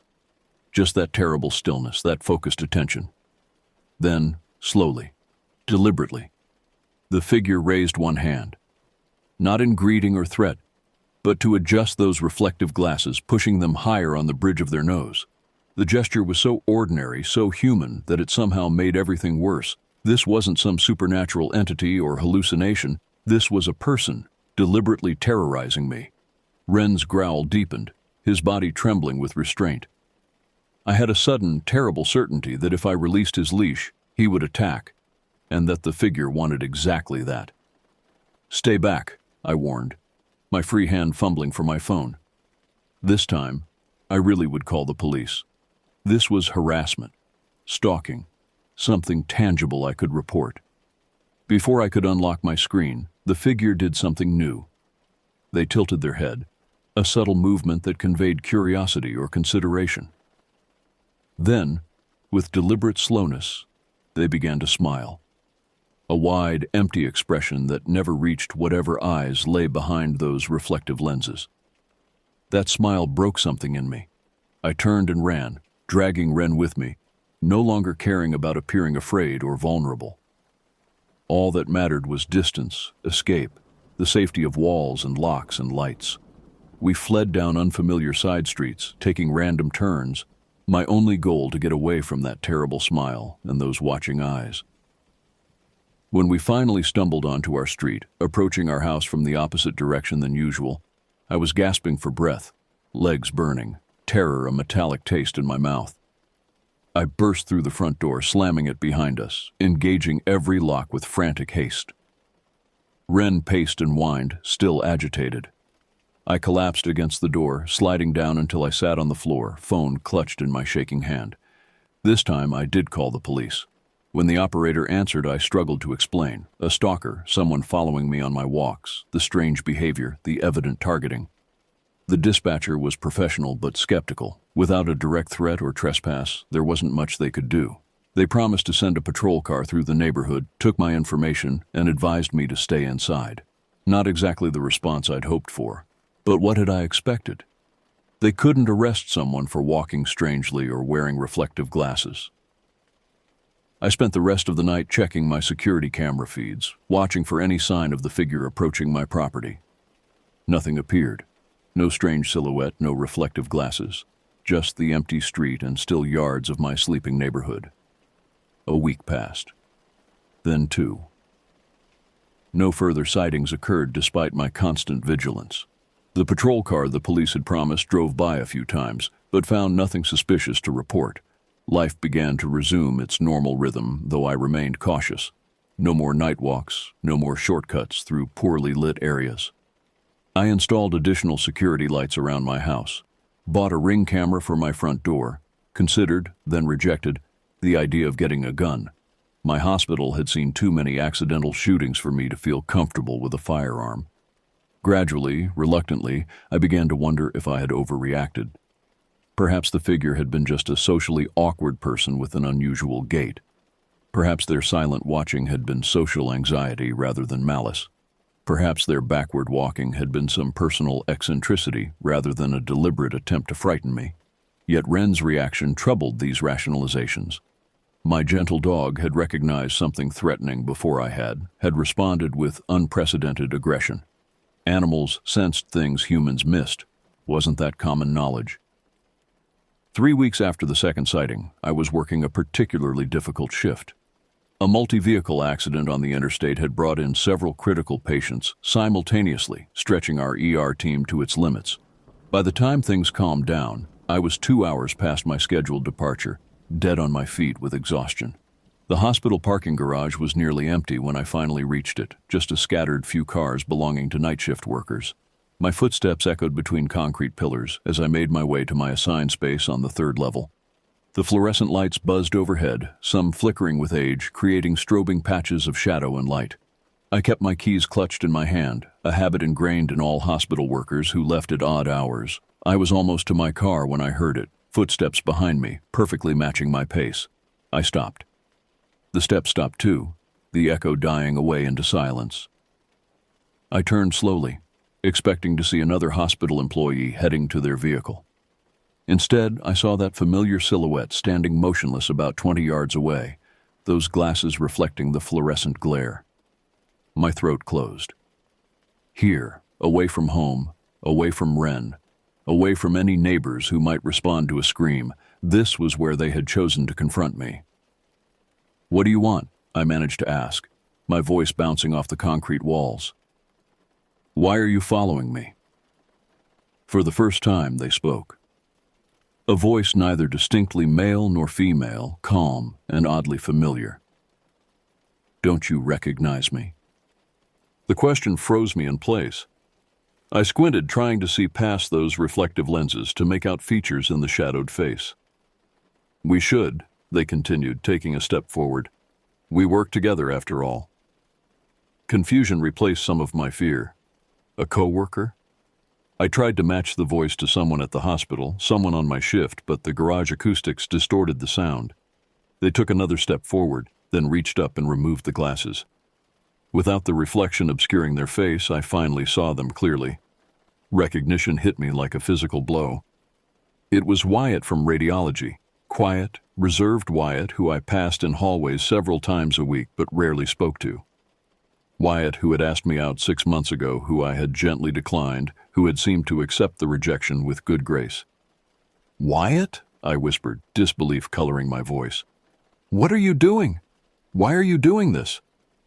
He smiled, that same empty expression I had seen on the street. "You never really saw me before. At work, I'm just background to you. But now you notice me, don't you? Now you think about me even when I'm not there." A cold understanding dawned. The stalking, the strange behavior, the deliberate terror. It had all been to force me to pay attention to him, to make himself unforgettable in my mind. "You've been watching my house," I said, the pieces falling into place. "Following me on my walks." He nodded, seeming pleased that I understood. "I learned your routines, when you walk that dog. Which windows you leave unlocked. How you always check under your car but never behind it." My skin crawled at the invasion, the violation of privacy, the deliberate cultivation of fear. Why the backward walking? The silence. "It worked, didn't it?" he asked, tilting his head in that now familiar gesture. "Got your attention, made you remember me, made you think about me all the time." I took a step backward, bumping into my car. My hand tightened around my keys, the longest one protruding between my fingers in the self-defense position taught in hospital safety seminars. "This stops now," I said, fighting to keep my voice steady. "I'm reporting you. To the police, to hospital security, to administration." His smile faltered for the first time. "They won't believe you. It'll be your word against mine. A few walks through your neighborhood, that's not illegal. I never threatened you, never even spoke to you until now." "I have camera footage," I lied.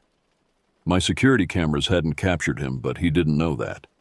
Uncertainty flickered across his face. "You're lying. Want to risk your job to find out?" I countered, finding strength in his hesitation. "Want to risk your license? Your freedom?" We stood in stalemate, the fluorescent lights humming above us, the empty garage stretching around us. Then something changed in his expression, the intensity fading, replaced by calculation. "It doesn't matter," he said finally. "I accomplished what I wanted. You'll never forget me now."